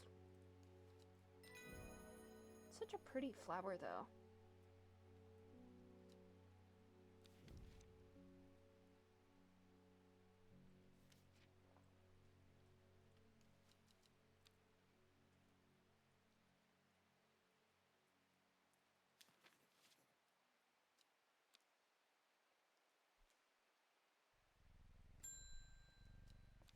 Anne Wood. My aunt died 2 weeks ago, and I have inherited her house.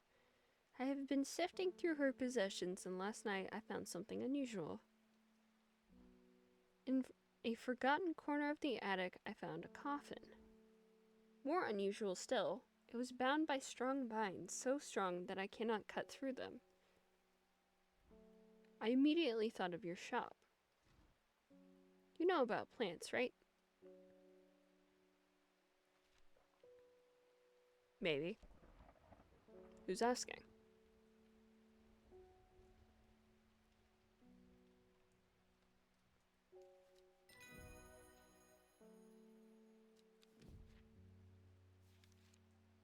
Sometimes called Everheart, the pink flowers of the royal gentian are made of 2 large kidney-shaped petals.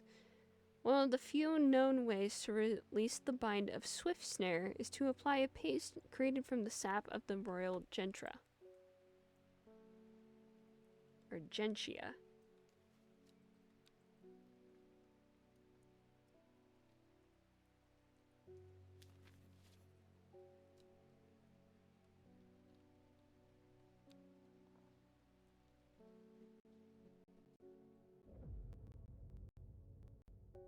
Before she left, she returned to her hiding place and carefully retrieved the book. Her excitement building as she did. She couldn't articulate what was so alluring to her about the book, but by now it had become an obsession.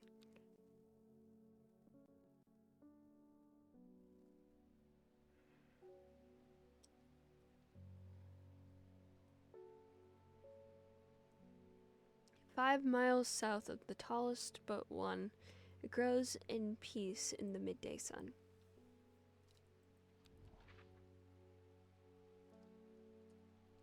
Tallest but one, referring to the mountains.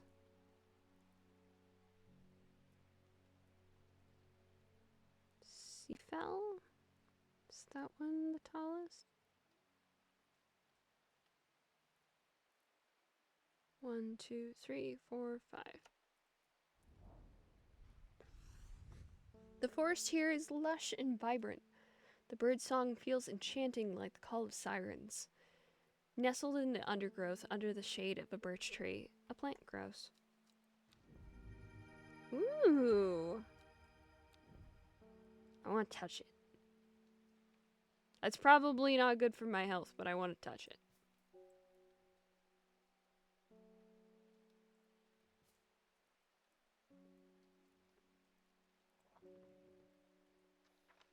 Hellebore, you are absolutely no help. And wood. I was able to strip away the swift snares of vines and lift the lid, with more than a little trepidation, I'll admit. To my relief, but also disappointment, the coffin contained nothing but dust. At least, that's what I thought at first. When I looked closer, I discovered a golden amulet embedded in the gray ash. That's cursed. On the back of the amulet is an inscription that says, "With Solomon's scepter, I awake." Solomon's scepter, that's a plant, right? It is. I got the thing for it like a couple reveals ago, but how does it not occur to you that mayhaps that amulet is cursed? Also known, alarmingly, as Hell's Gate and sometimes Solomon's Scorn. The flowers of the plant are commonly used in witchcraft and other satanic practices. Oh. Girly, are you sure you want to do this? Because I don't think you're with your best judgment right now.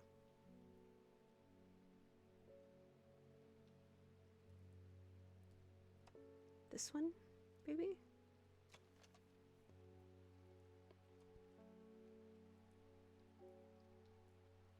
There's also this one.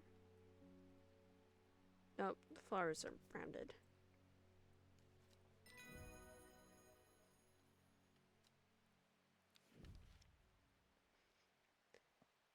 Oh dear. She'll be back.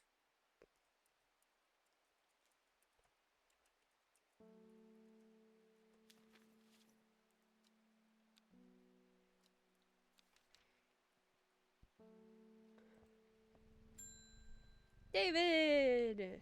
How are you doing? I heard a shepherd got killed by some wild beast up near the Swinside Stone Circle. That was a shepherd? They say it slaughtered half of his flock as well. People around here don't seem too bothered, but it's got them panicked down in Foxfield Way.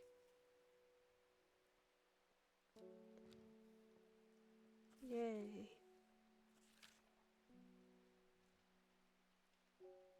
Kentmere Eye. Okay, where's Kentmere?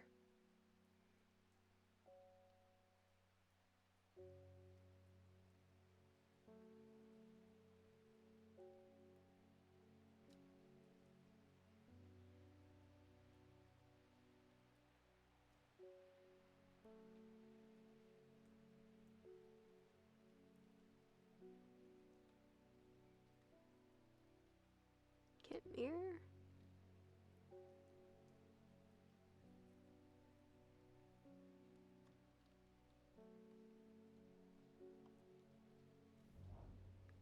From Kentmere, I followed the bearing of the eye and end up in a small forest north of Kendal. The woods are thick with briar and brambles, but amongst the tangled undergrowth, a type of flower is flourishing. Fascinating.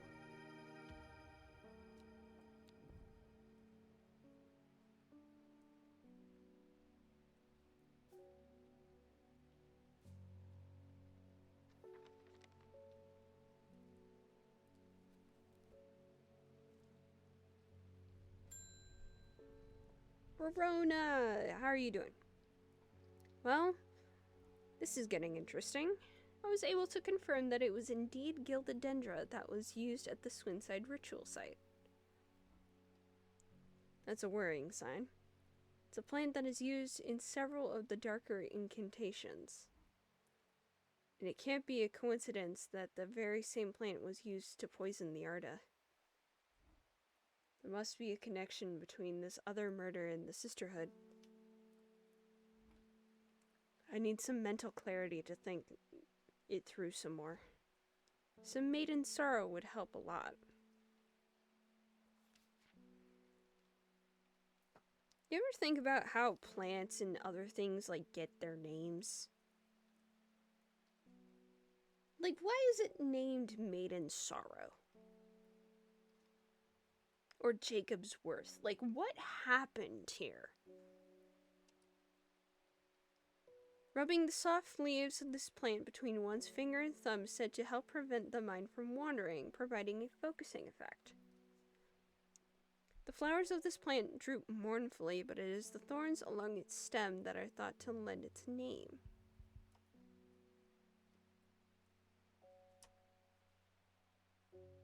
This one?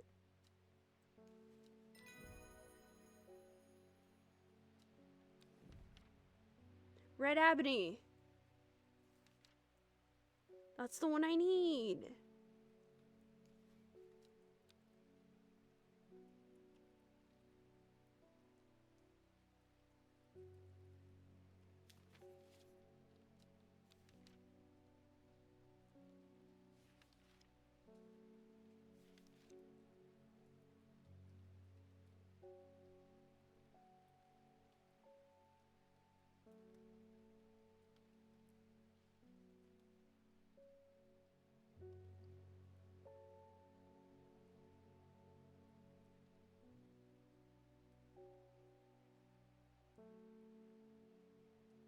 This plant is said to uncover what is hidden, including buried treasure and secret writings. The red ebony is extremely rare, not well studied. Blood has been spilled over this plant, which is where the red part of the name is believed to come from, since, confusingly, the large flower is in fact blue. I bet it's this one. Yep. Looks the same. Whoa! Cool!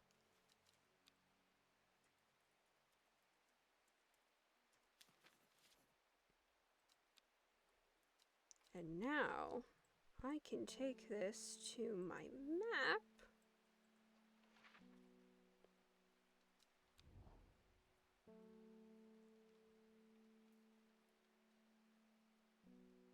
I should.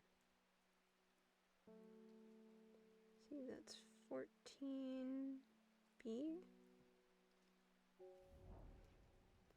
The memorial bears the name of Swaif Pryor. Stirs a memory. He was one of the Dreyer. Theirs is a lovely life, at the mercy of a dangerous addiction. They build a tolerance to Dranthium sap in childhood, that they may benefit from its potent effects, but they will die if they stop taking it. An unusual plant grows sparsely around the memorial.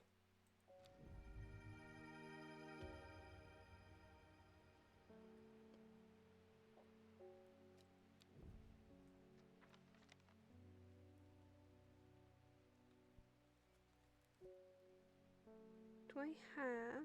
I do.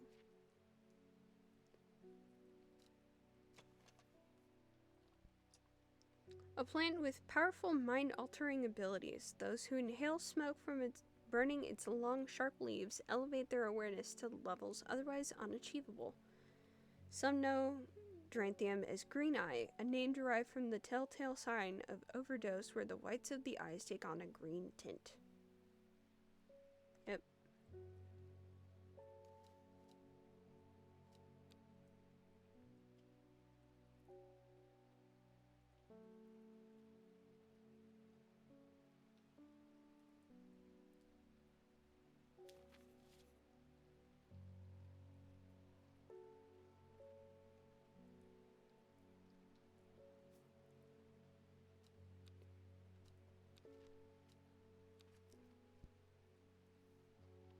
What else is on here?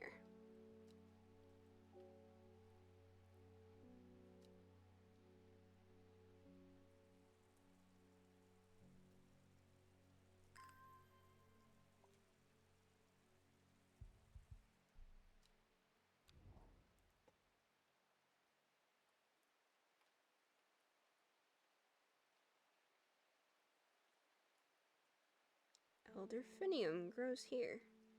It's Q30?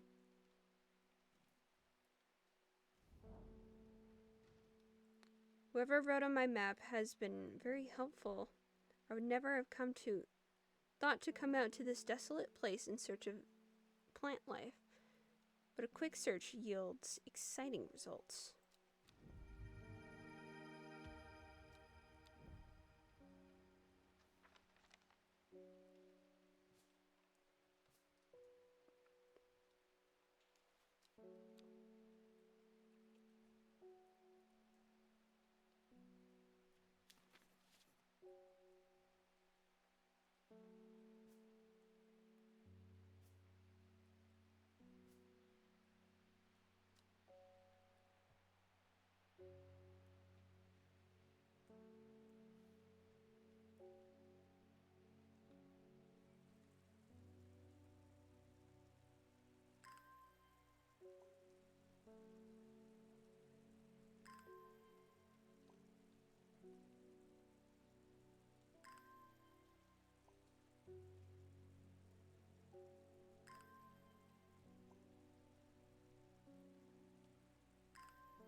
Okay, just one other place. That is N9?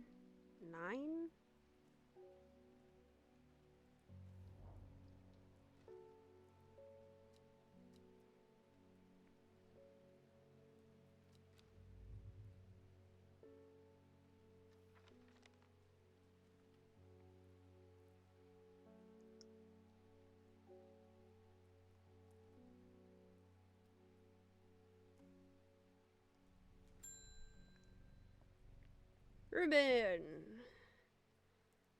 Looks like I'm going to have to make a trip to Black Comb. Verona noticed something at the Swinside site that had me pondering. Piece of slate with a symbol drawn on it in black. Can't think of anywhere else around there where you get slate from. That and Bradley Miller keeps insisting that he saw something up at Black Comb. Then again, Bradley Miller does claim that fairies stole his wheelbarrow. I would love to meet this Bradley. I'm going to spend a night out in the hills. I want to take some eye bright with me. Wouldn't want anyone sneaking up on me in the dark. I'll see what I can do.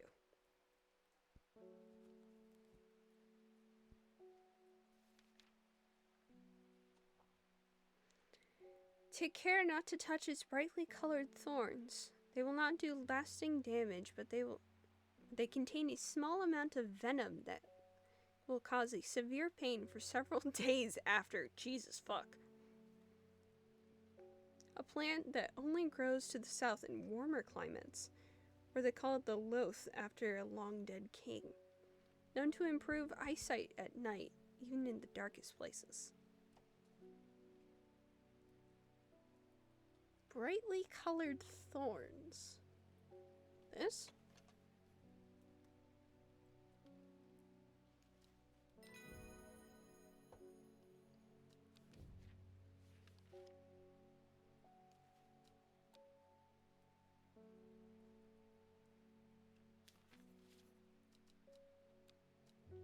I'm so curious to go check out the stone circle.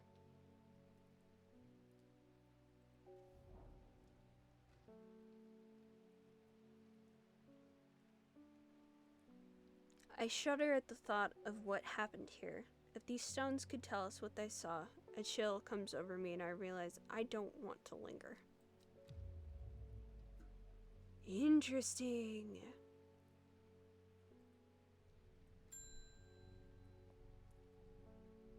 Oh, you need eyebright.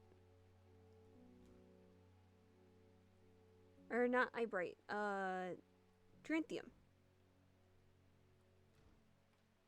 No, gray sandfire.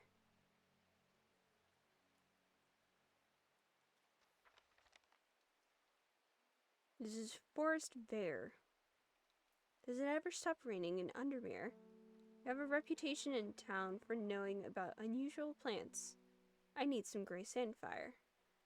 Nobody around here seems to even know what I'm talking about, but I hope I'm in the right place.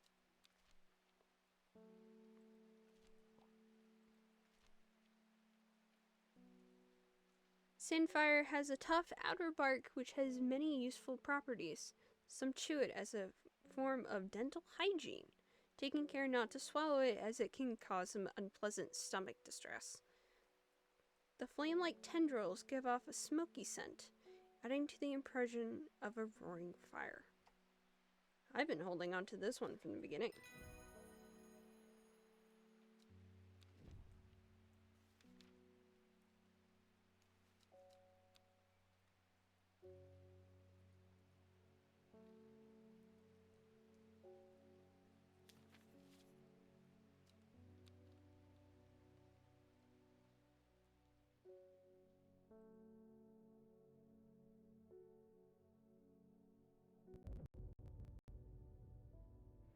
At first she felt free, but it wasn't long before reality of persuasion began to take its toll. She stole food when she was hungry and slept in makeshift shelters, not knowing where she was going. Caring, eventually she made her way to Grisdale Forest.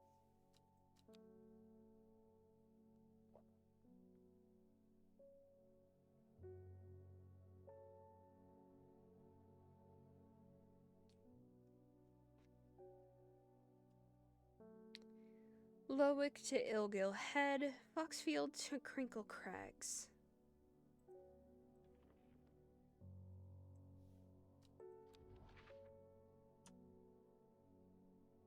There's Crinkle Crags. Ilgill Head. What does the card say? Lowick.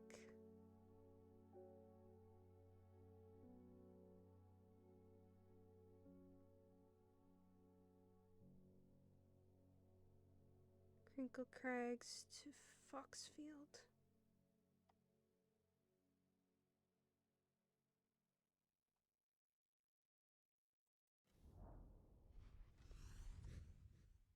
The magpie sees me before I see it. I do not know how long it has been watching me, but I can tell that it is interested in my movements. A strange sensation creeps over me, and I feel an urge to leave this place. But not before collecting a plan for further study. One for sorrow. Turning to leave, I see another magpie, another plant I've never seen before. Two for joy. More purple?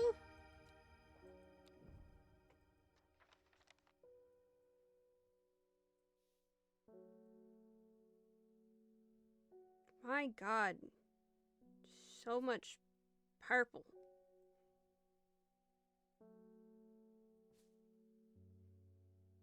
I have to, like, differentiate what kind of purple. Enos.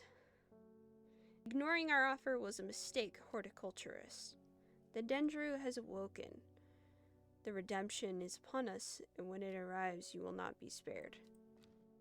Take a couple of these and shove them where the sun don't shine.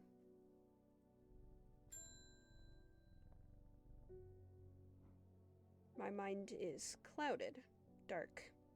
I see it, and it sees me. All of me. Elderfinium is the answer. It must be. Will not forget those who helped me, horticulturist.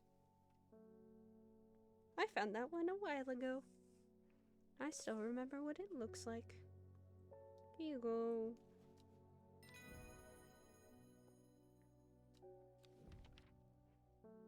Larkshine.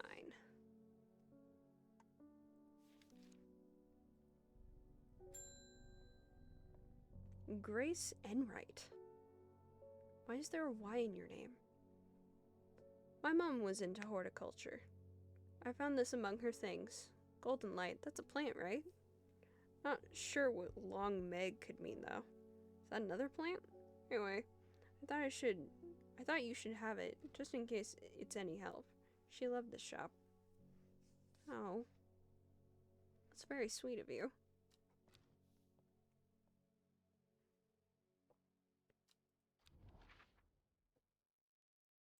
Long Meg. I mean, I guess you can consider me long? I'd say I'm more tall than anything, but, you know, whatever floats your boat, I guess.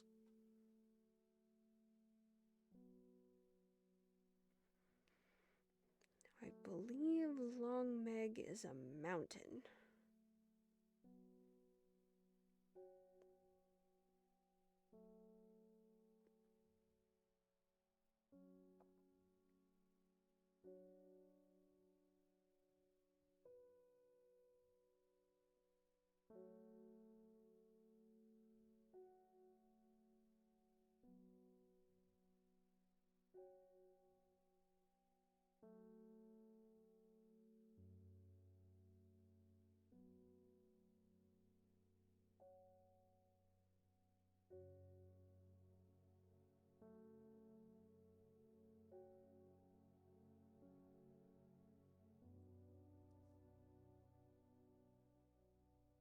Hmm.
Yeah, I'm not seeing it.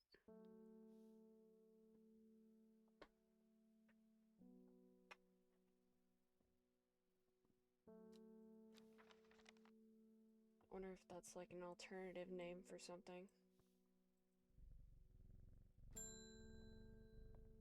Oh, look! The bitch with the cursed amulet is back. Help me! The amulet! I can't remove it and it's drawing the life from me. Long... I don't think I can say that on stream.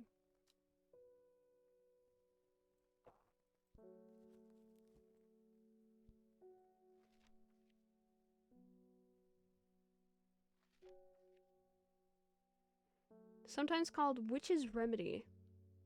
The long vericund is believed to lift curses. I told you it was cursed. Small leaves grow in pairs along the stem.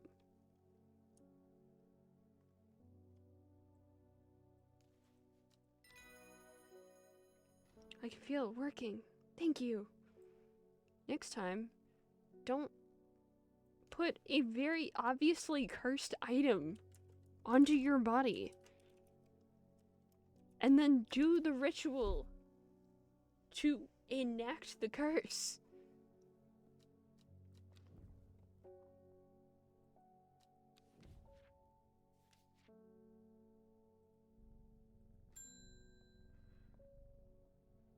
Amos! It's good to see you, my friend.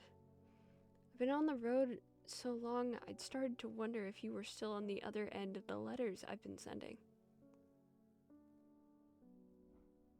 I'm back in town for a few days, though, and I wanted to give you these before I forgot.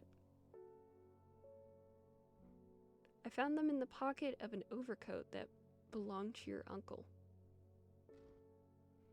I almost threw them away, but I thought the symbols on them might mean something to you.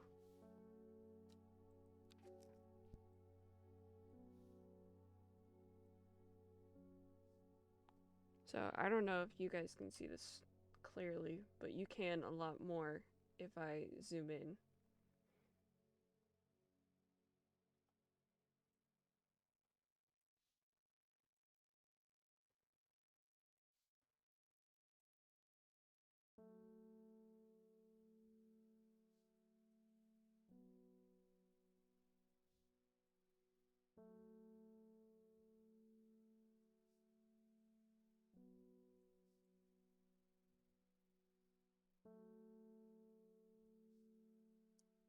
Okay, so we're gonna do this one.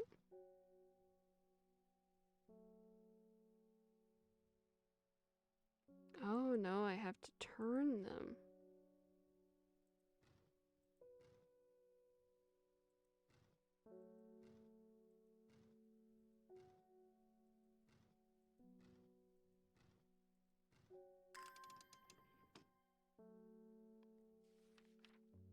Devil's Nightcap. Trimblehuff. Robert Barrow's Medicinal Herbology in Kendall, and a coin for Gosforth.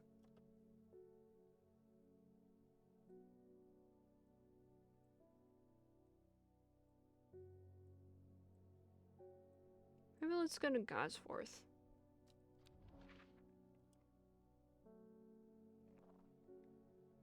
Ooh. You know what? No, we'll go to Kendall first. I find the medicinal herbology shop off Blackhall Road. I know you, says the man behind the counter. Robert Barrow, presumably. You're the owner of Strange Horticulture. 2 hours later, after a lengthy and engaging discussion covering a variety of botanical subjects, we decide on a trade.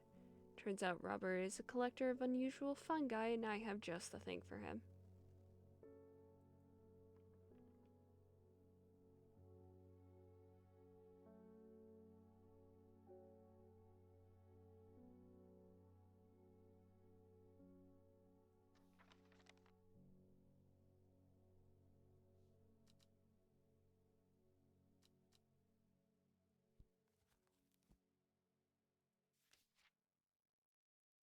Copper Caledonian.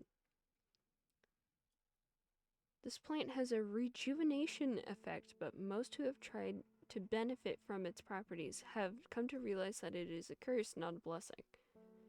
Although you may appear younger, you will quickly become more frail and brittle. Mood. The red patches that are often seen growing on it are in fact a type of fungus themselves and not part of the plant. If I were to guess, it's probably this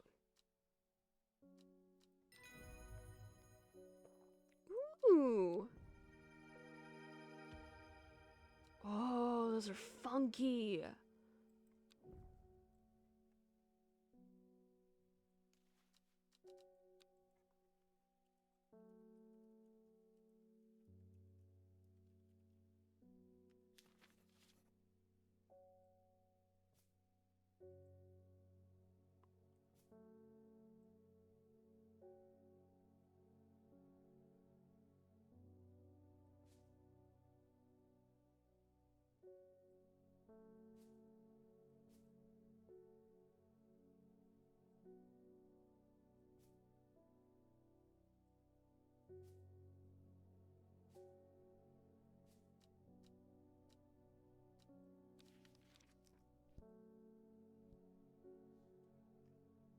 A briar's disc, often called the smuggler's disc, is a simple device that can be used to send coded messages.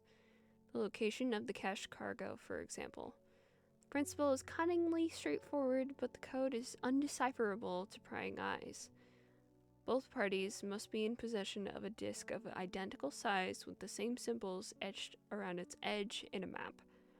To encode a location, you would then place the disk over some named point on the map nearby and note whichever symbol is pointing to the location. It may be necessary to string multiple symbols together, but you can use this method to reach any other point on a map as required. So I'm guessing that was supposed to be like the hint as to the other one with the magpies, where I had to go to the eye symbol on this coin. But because I've played this before, I forgot that that's not something I'm supposed to know yet. Oops. Okay. Gosforth. Where? You.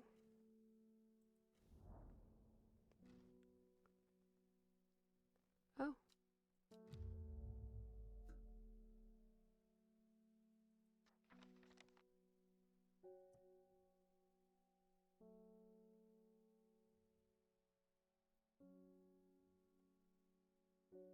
That's concerning at best.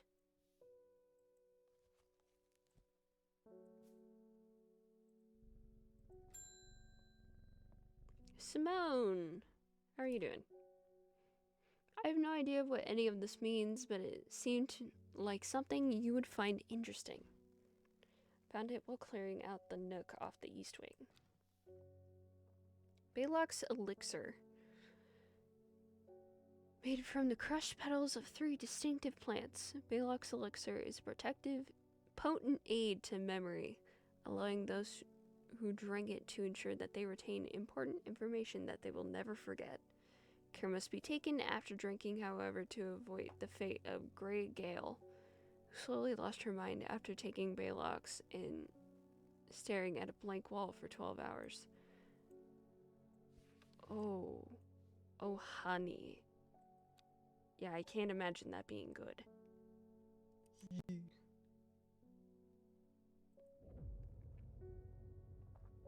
A young woman alone in the world, she was taken by the sisterhood and given a home. It's a chance for redemption, a new start.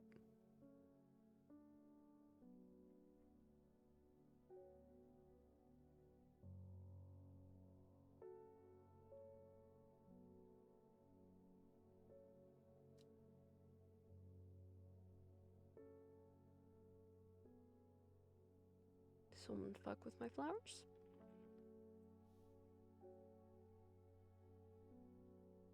Someone did fuck with my flowers.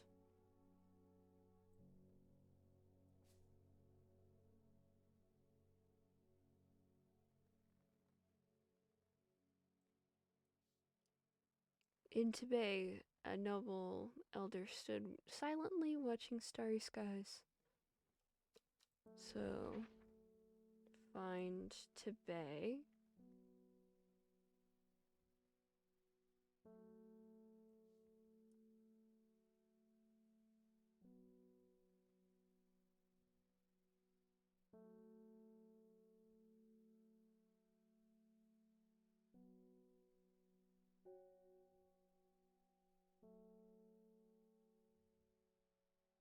Tibet. North, east, south, south, south, west, south, south.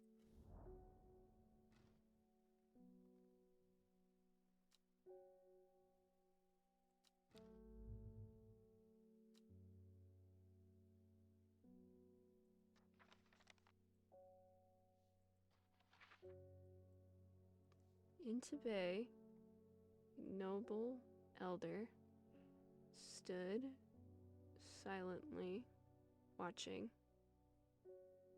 starry skies.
I swear that was the same patch that I just clicked.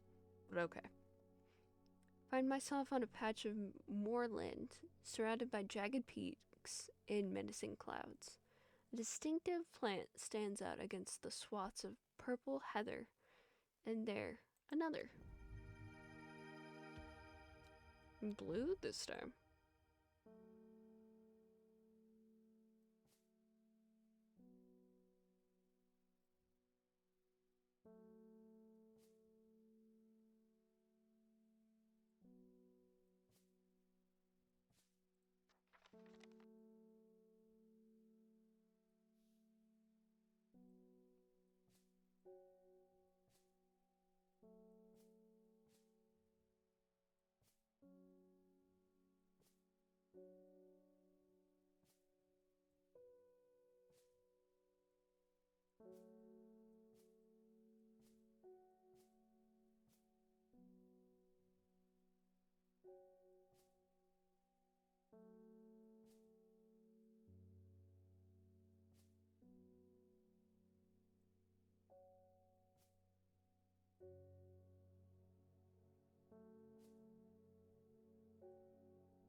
Sorry, I needed to sort those. They were bugging me.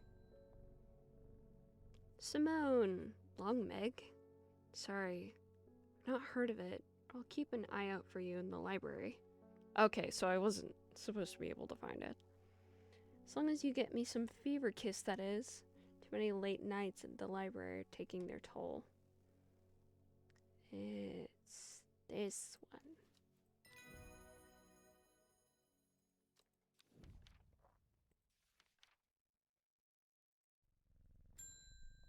David! Let's go. There's talk around town of a woman who wears a green mask made of jade. There are all sorts of oddballs in Undermere. That's certainly unusual. Beckfoot candle. Okay, first find Beckfoot.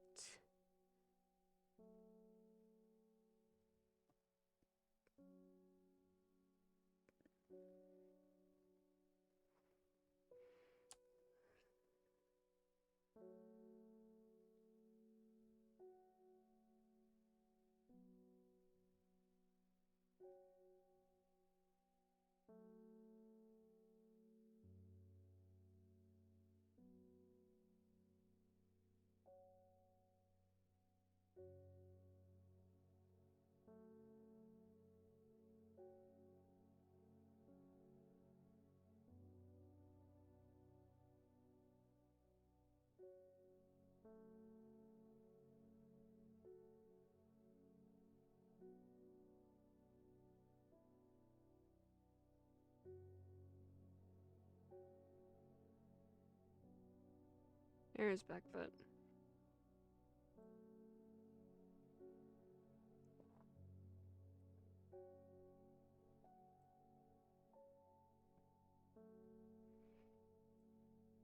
Candle. The candle leads me east of Lostwater. To the north of mighty Scaffold Pike grazes the sky, the tallest peak in England. Challenge beckons to me, perhaps another time.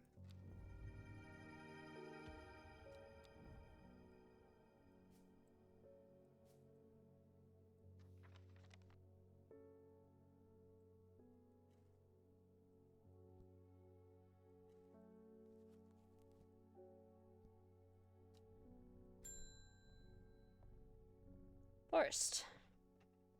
I've been talking to people around here, trying to learn as much as I can about this beast that is rumored to have been seen in these parts. In the old world, they called this thing the Servant, but the people here seem to have forgotten that name. Except the group calling themselves the Seeds of Redemption. They are something I didn't expect.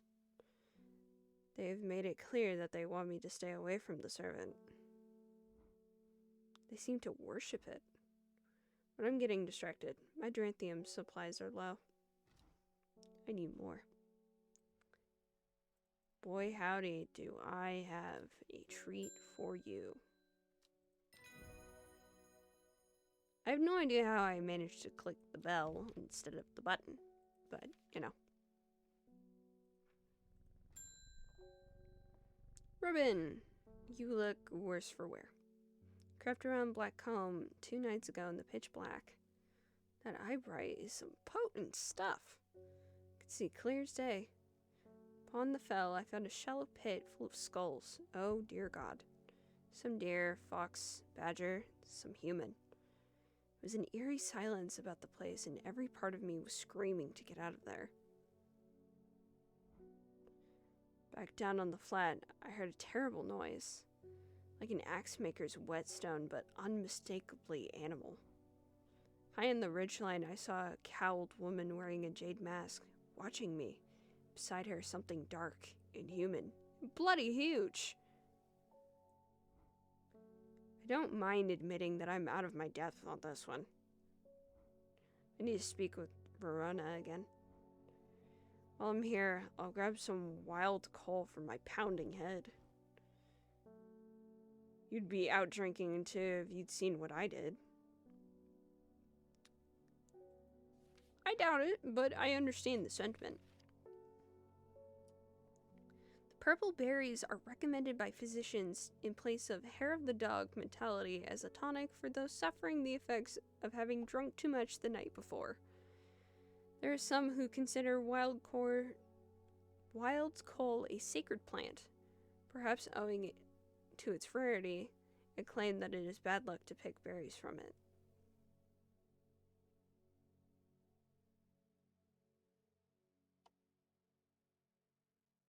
I mean, I think that's weird, but, you know. I would not consider those to be purple.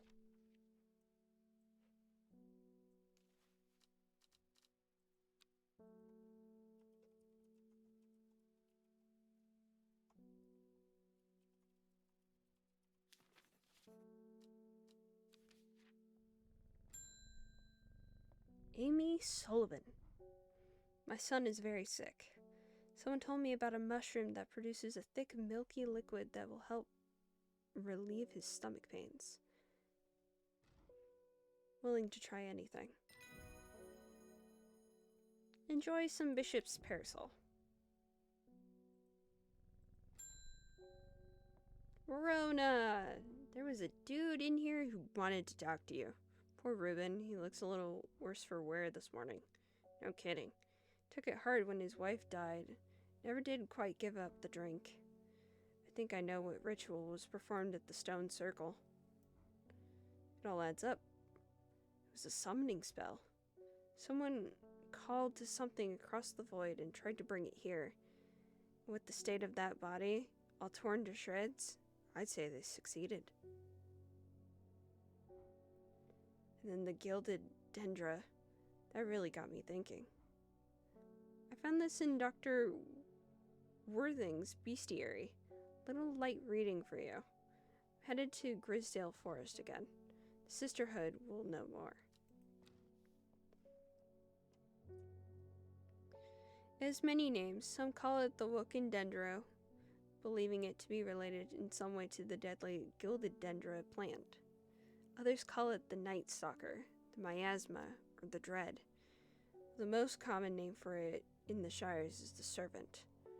You'll have heard of it in children's songs such as Keep the Fire Burning and Servant and Master, and there are hints of it in the older stories, but nobody alive has seen it in the flesh. It is said that the dead ground northeast of Tibet, where nothing but black Digitatus mortis grows, was caused when the servant last walked our lands hundreds of years ago.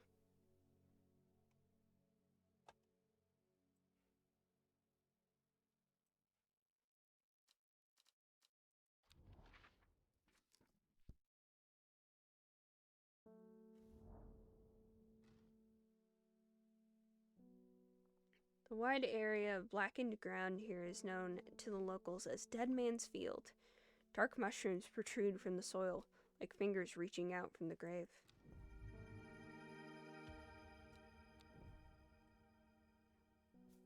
Fittingly, I believe that is called Dead Man's Fingers.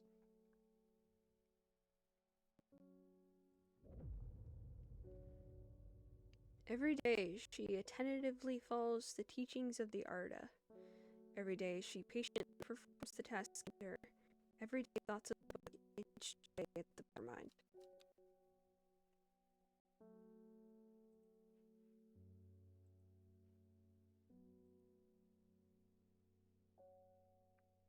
I have to use my special looking glass.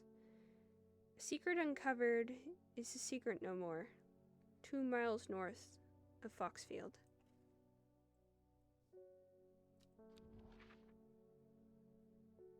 Foxfield? 1, 2. 3 ravens circle above their caws and croaks, cleaving the silence. An omen. I take what I came for and leave. Cute!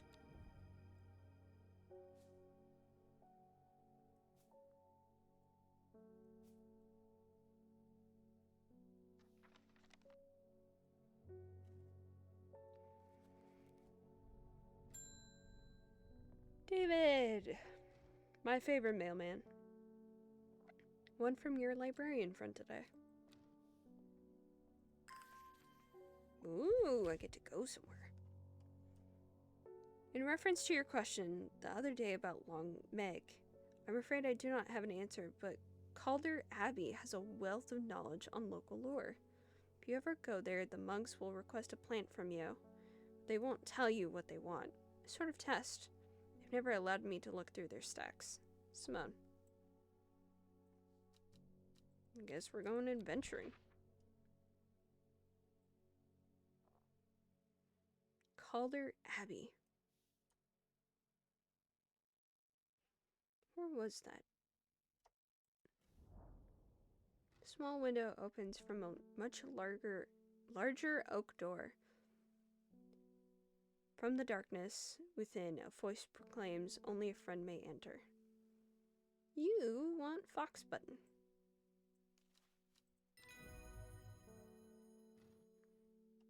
The hatch snaps shut and the oak doors swing inward slowly without a sound. I am ushered in by a man wearing a plain brown robe. He nods silently when I ask him about Long Meg, and leads me through the abbey to a small library filled with scrolls and books. Not a word, he pauses for a moment surveying, before selecting a scroll and handing it to me. Ooh.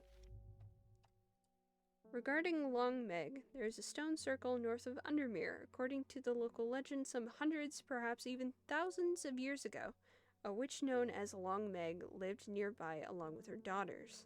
They were wild, godless people who practiced evil magic until one night they went too far and Meg and her daughters were turned to stone. The tall stone that stands apart from the main circle is called Long Meg by the locals. Interesting.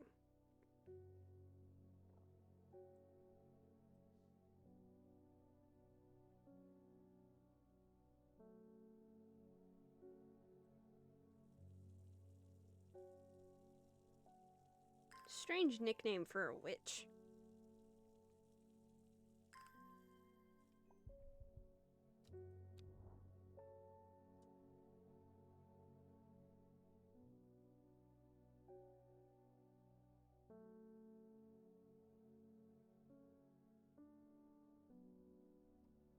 So that's the circle.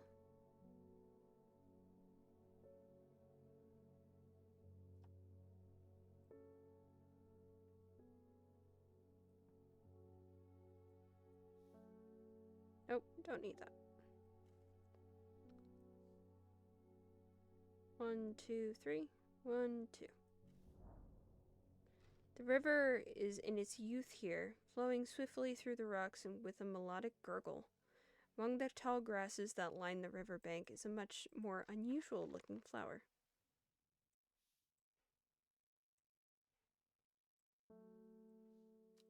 And this is golden light.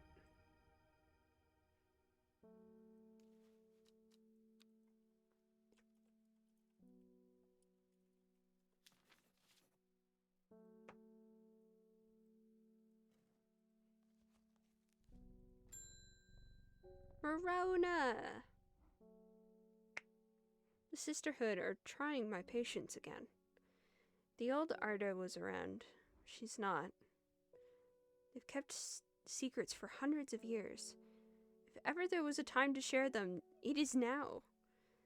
They know of a way to defeat this servant, some ritual or weapon or something. Their stubborn pride won't bring them to ask for help. Well, I won't sit idly by and do nothing. I'd better have a little chat with this new Arda. I think I'll take some Mountain Astoria with me.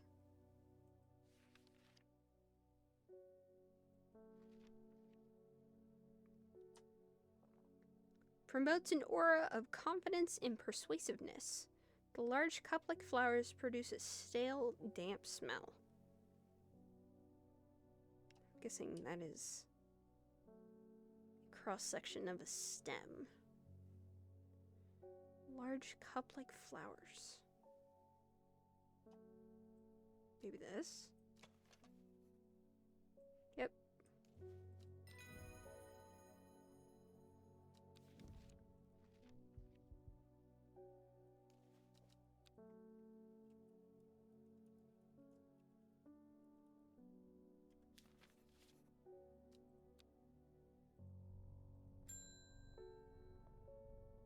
Thomas Green. I've finished the designs you asked me to work on. Do I know you? Be very careful unwrapping these. Some of the glasswork is quite delicate, and I have taken great care transporting them. Oh! I can make the elixir.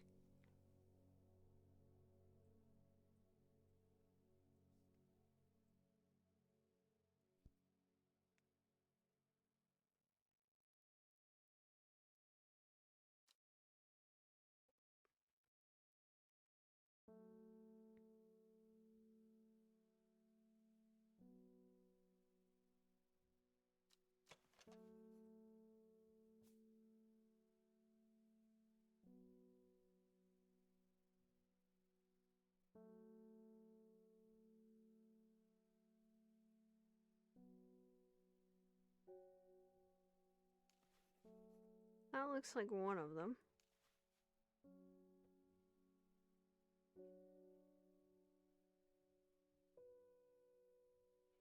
This one has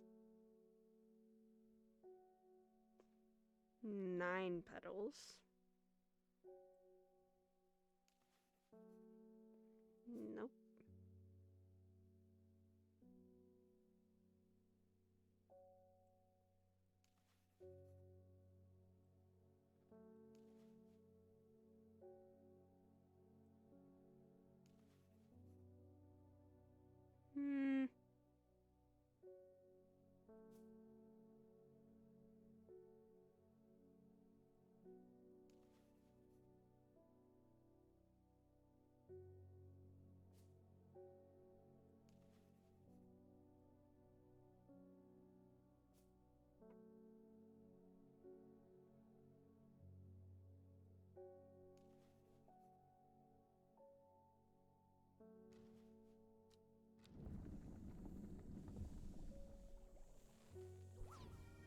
Hell yeah! Look at me knowing my plants. Oh, another one. Patterson's Guide to Fatal Fungus and Their Antidotes. Spring Wax Cap, Sunset Mount Cap, Bishop's Parasol. Copper Caledonian Farmer's Worry.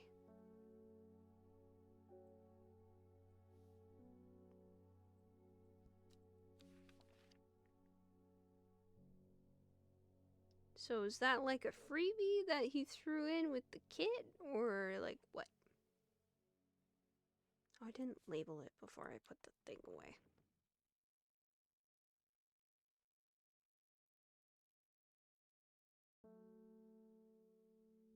Baylox.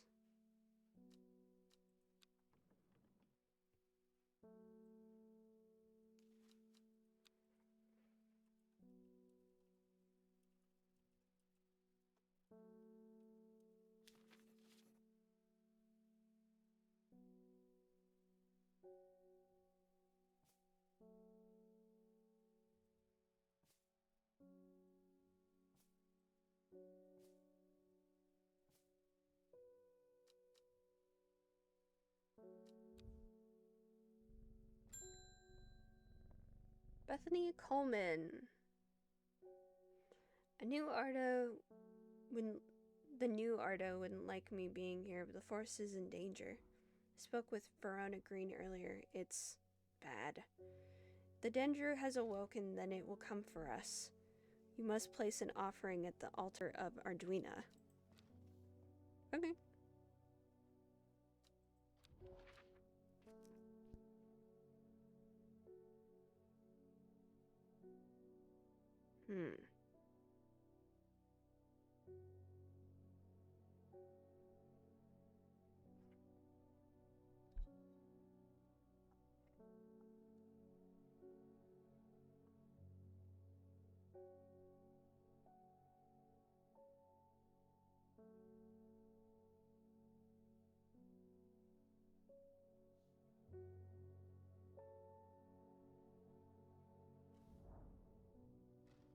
Seems Beth has been able to keep her fellow sisters away from this part of the forest, for now at least.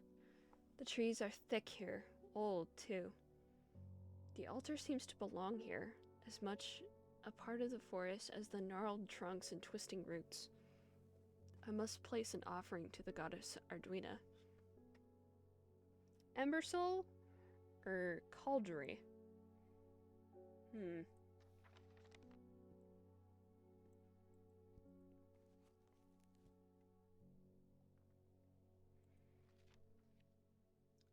Some uses of Cauldry are not well known. Some say it is an application in dark magic, but this author has found neither substance nor specifics to back up these claims.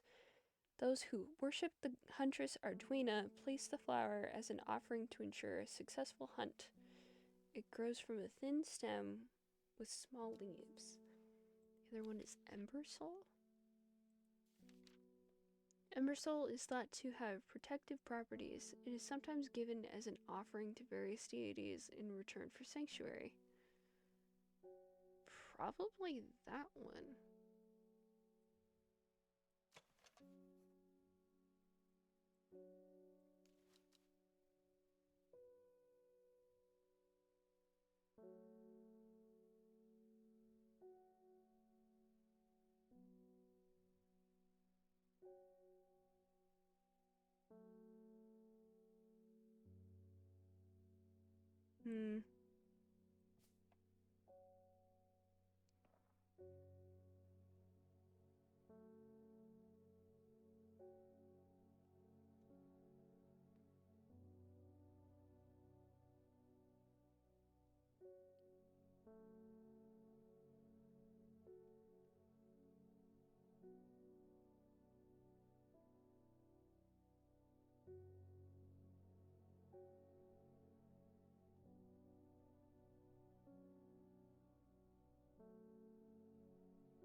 Okay, the correct answer is Ember Soul.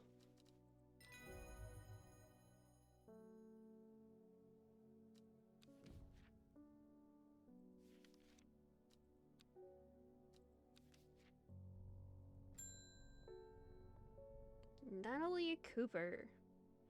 I'm being harassed by loonies shouting about the redemption, saying they're going to set it free. Whatever the hell that means. Well, they can take their seeds of whatever, woken something or other nonsense, and stick it where the sun don't shine. I like this lady. I'm not joining their damn cult. I just want to tend to my garden in peace. I'm looking for some larkshine to drive them away if they come around again. I believe that is possibly what that is. Let me double check. Larkshine is a plant with a powerful defense mechanism. It releases stinging barbs triggered by a light touch. The pain is said to be unbearable and can last for several days, sometimes confusingly called kidney flower. This is thought to be a reference to the kidney-shaped seeds held within the spiny pods that grow on this plant. Enjoy your larkshine! No, that lady is basically me in this game. Fun fact, I was in the, oh, what was the name of the project? Meme Your Lark for Liminal Lark for his birthday. And it is probably one of the dumbest things I've ever drawn in my life. But I'm very proud of it, because drawing him took like forever. I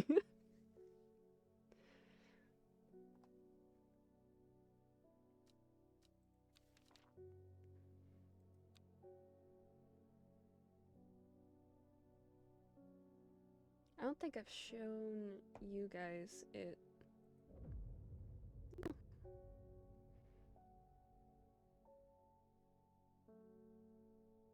I don't think I'm the first one, but I'm definitely the first double spread.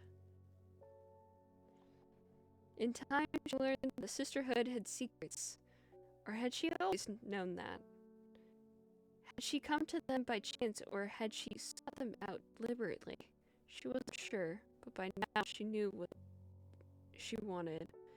Would do anything to get it. I mean, we can check it.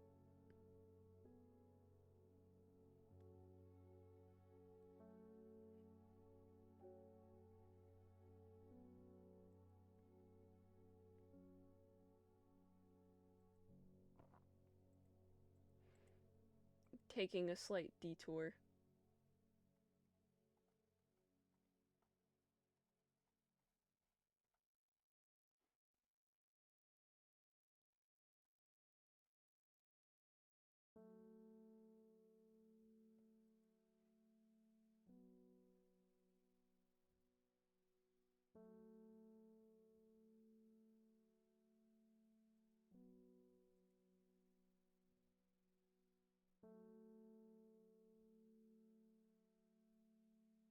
Hey, I'm not one to, like, usually, like, tangent.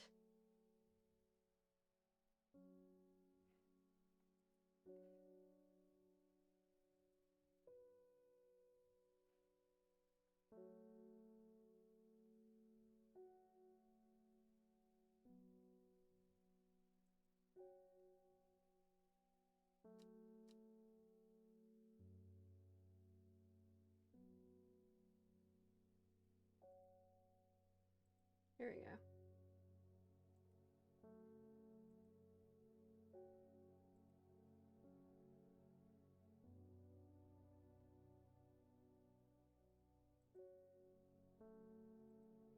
Oh, come on, work with me.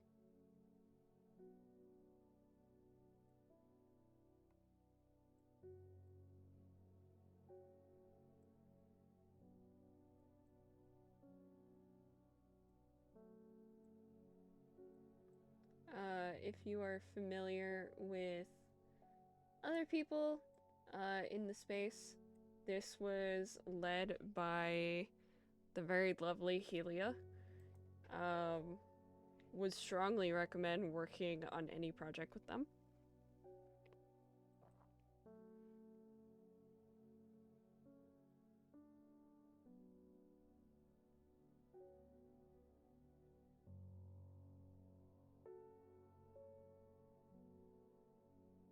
Load, damn you. So, this is the cover art. Done by, I believe, Hikaru. Also amazing artist.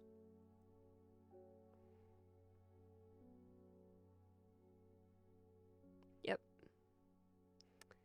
Oh, you lucky soul, you have been blessed as fate bestowed this tome upon you, the Book of Lark.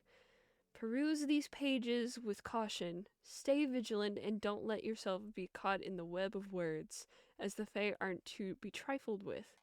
Onward now, you brave soul, onward into the recollection of stories about the legendary Fae thief. You expected a story, but it was me. Lark memes. I told you. I told you it wasn't.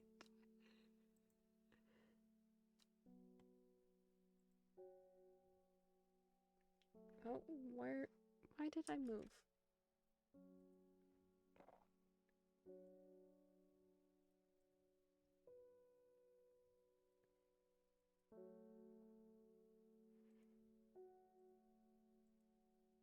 Get memed, nerd. This was a delight to work on. This is me. This is what I did. Look at how absolutely fucking stupid this is.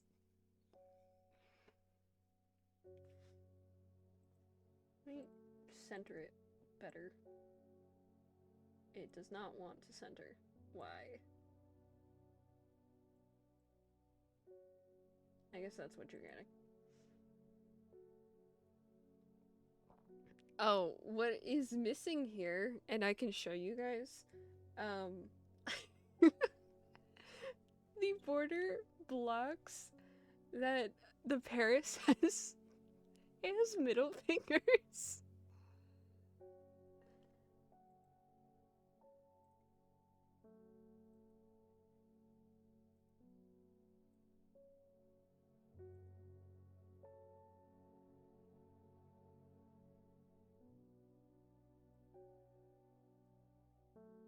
Oop, that's the wrong kind of thing. Yes. Come on. Work with me. Work with me. There we go.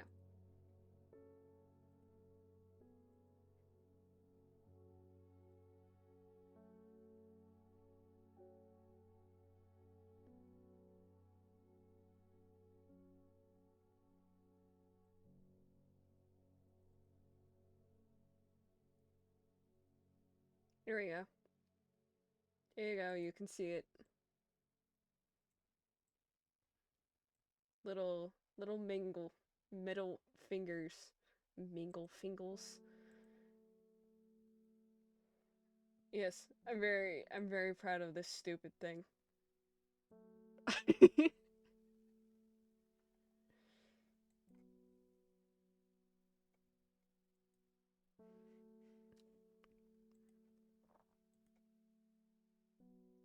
You seen this shit, Paris? Would you rather have $1 or $2? Please do check this out. If you wish to find the link to it, Helia has posted it to both their Twitter and to their Blue Sky. All of them working with all these people. Just a delight.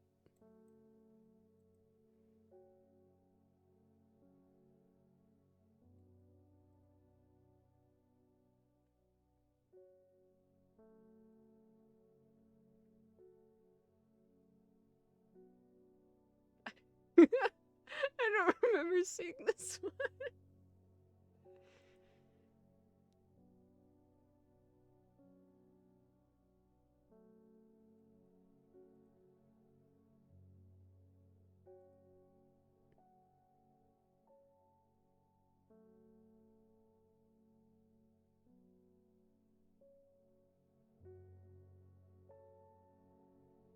Oh, Crunchwrap Supreme. Based.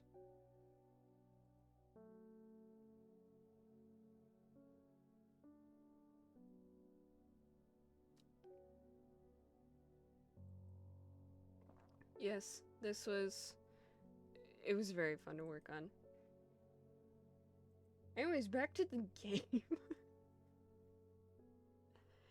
Actually, we're about at the time in which I typically stop.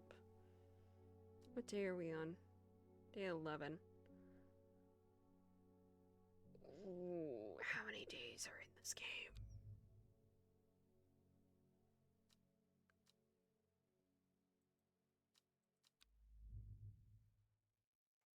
Because I know there's a set amount of days and then there's a bit after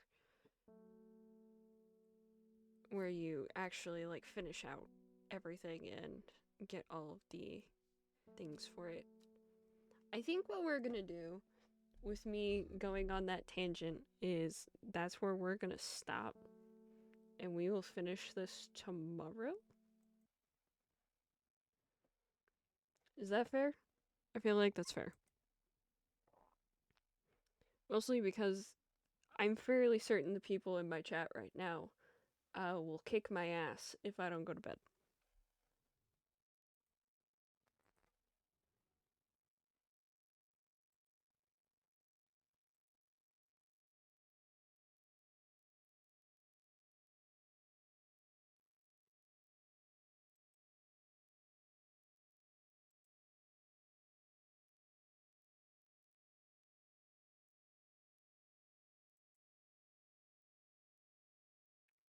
Yeah. This is Strange Horticulture. I love this game. And I hope at some point I get to play Strange Antiquities, which is the sequel where you get to deal with like weird knickknacks. And it came out like a month ago. Maybe a few weeks ago. I don't remember. At some point I would love to play it.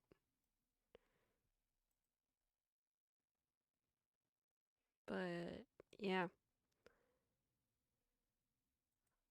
Oh man, I'm tired.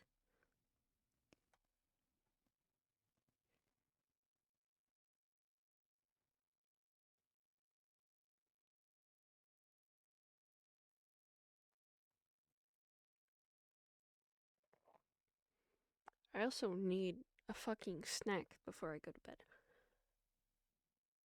But I will leave you all on a cliffhanger as to what plants we're gonna fuck around with tomorrow. Ooh, wait. Yes. Because it's after midnight. It is, in fact, Thursday. Okay. Um, if I stream tomorrow, it's probably. There is a higher likelihood that I will start later. Just because of IRL things. But theoretically, that shouldn't happen. And if we finish before I usually stop, I'll just work on my 2D model and stream that to you guys.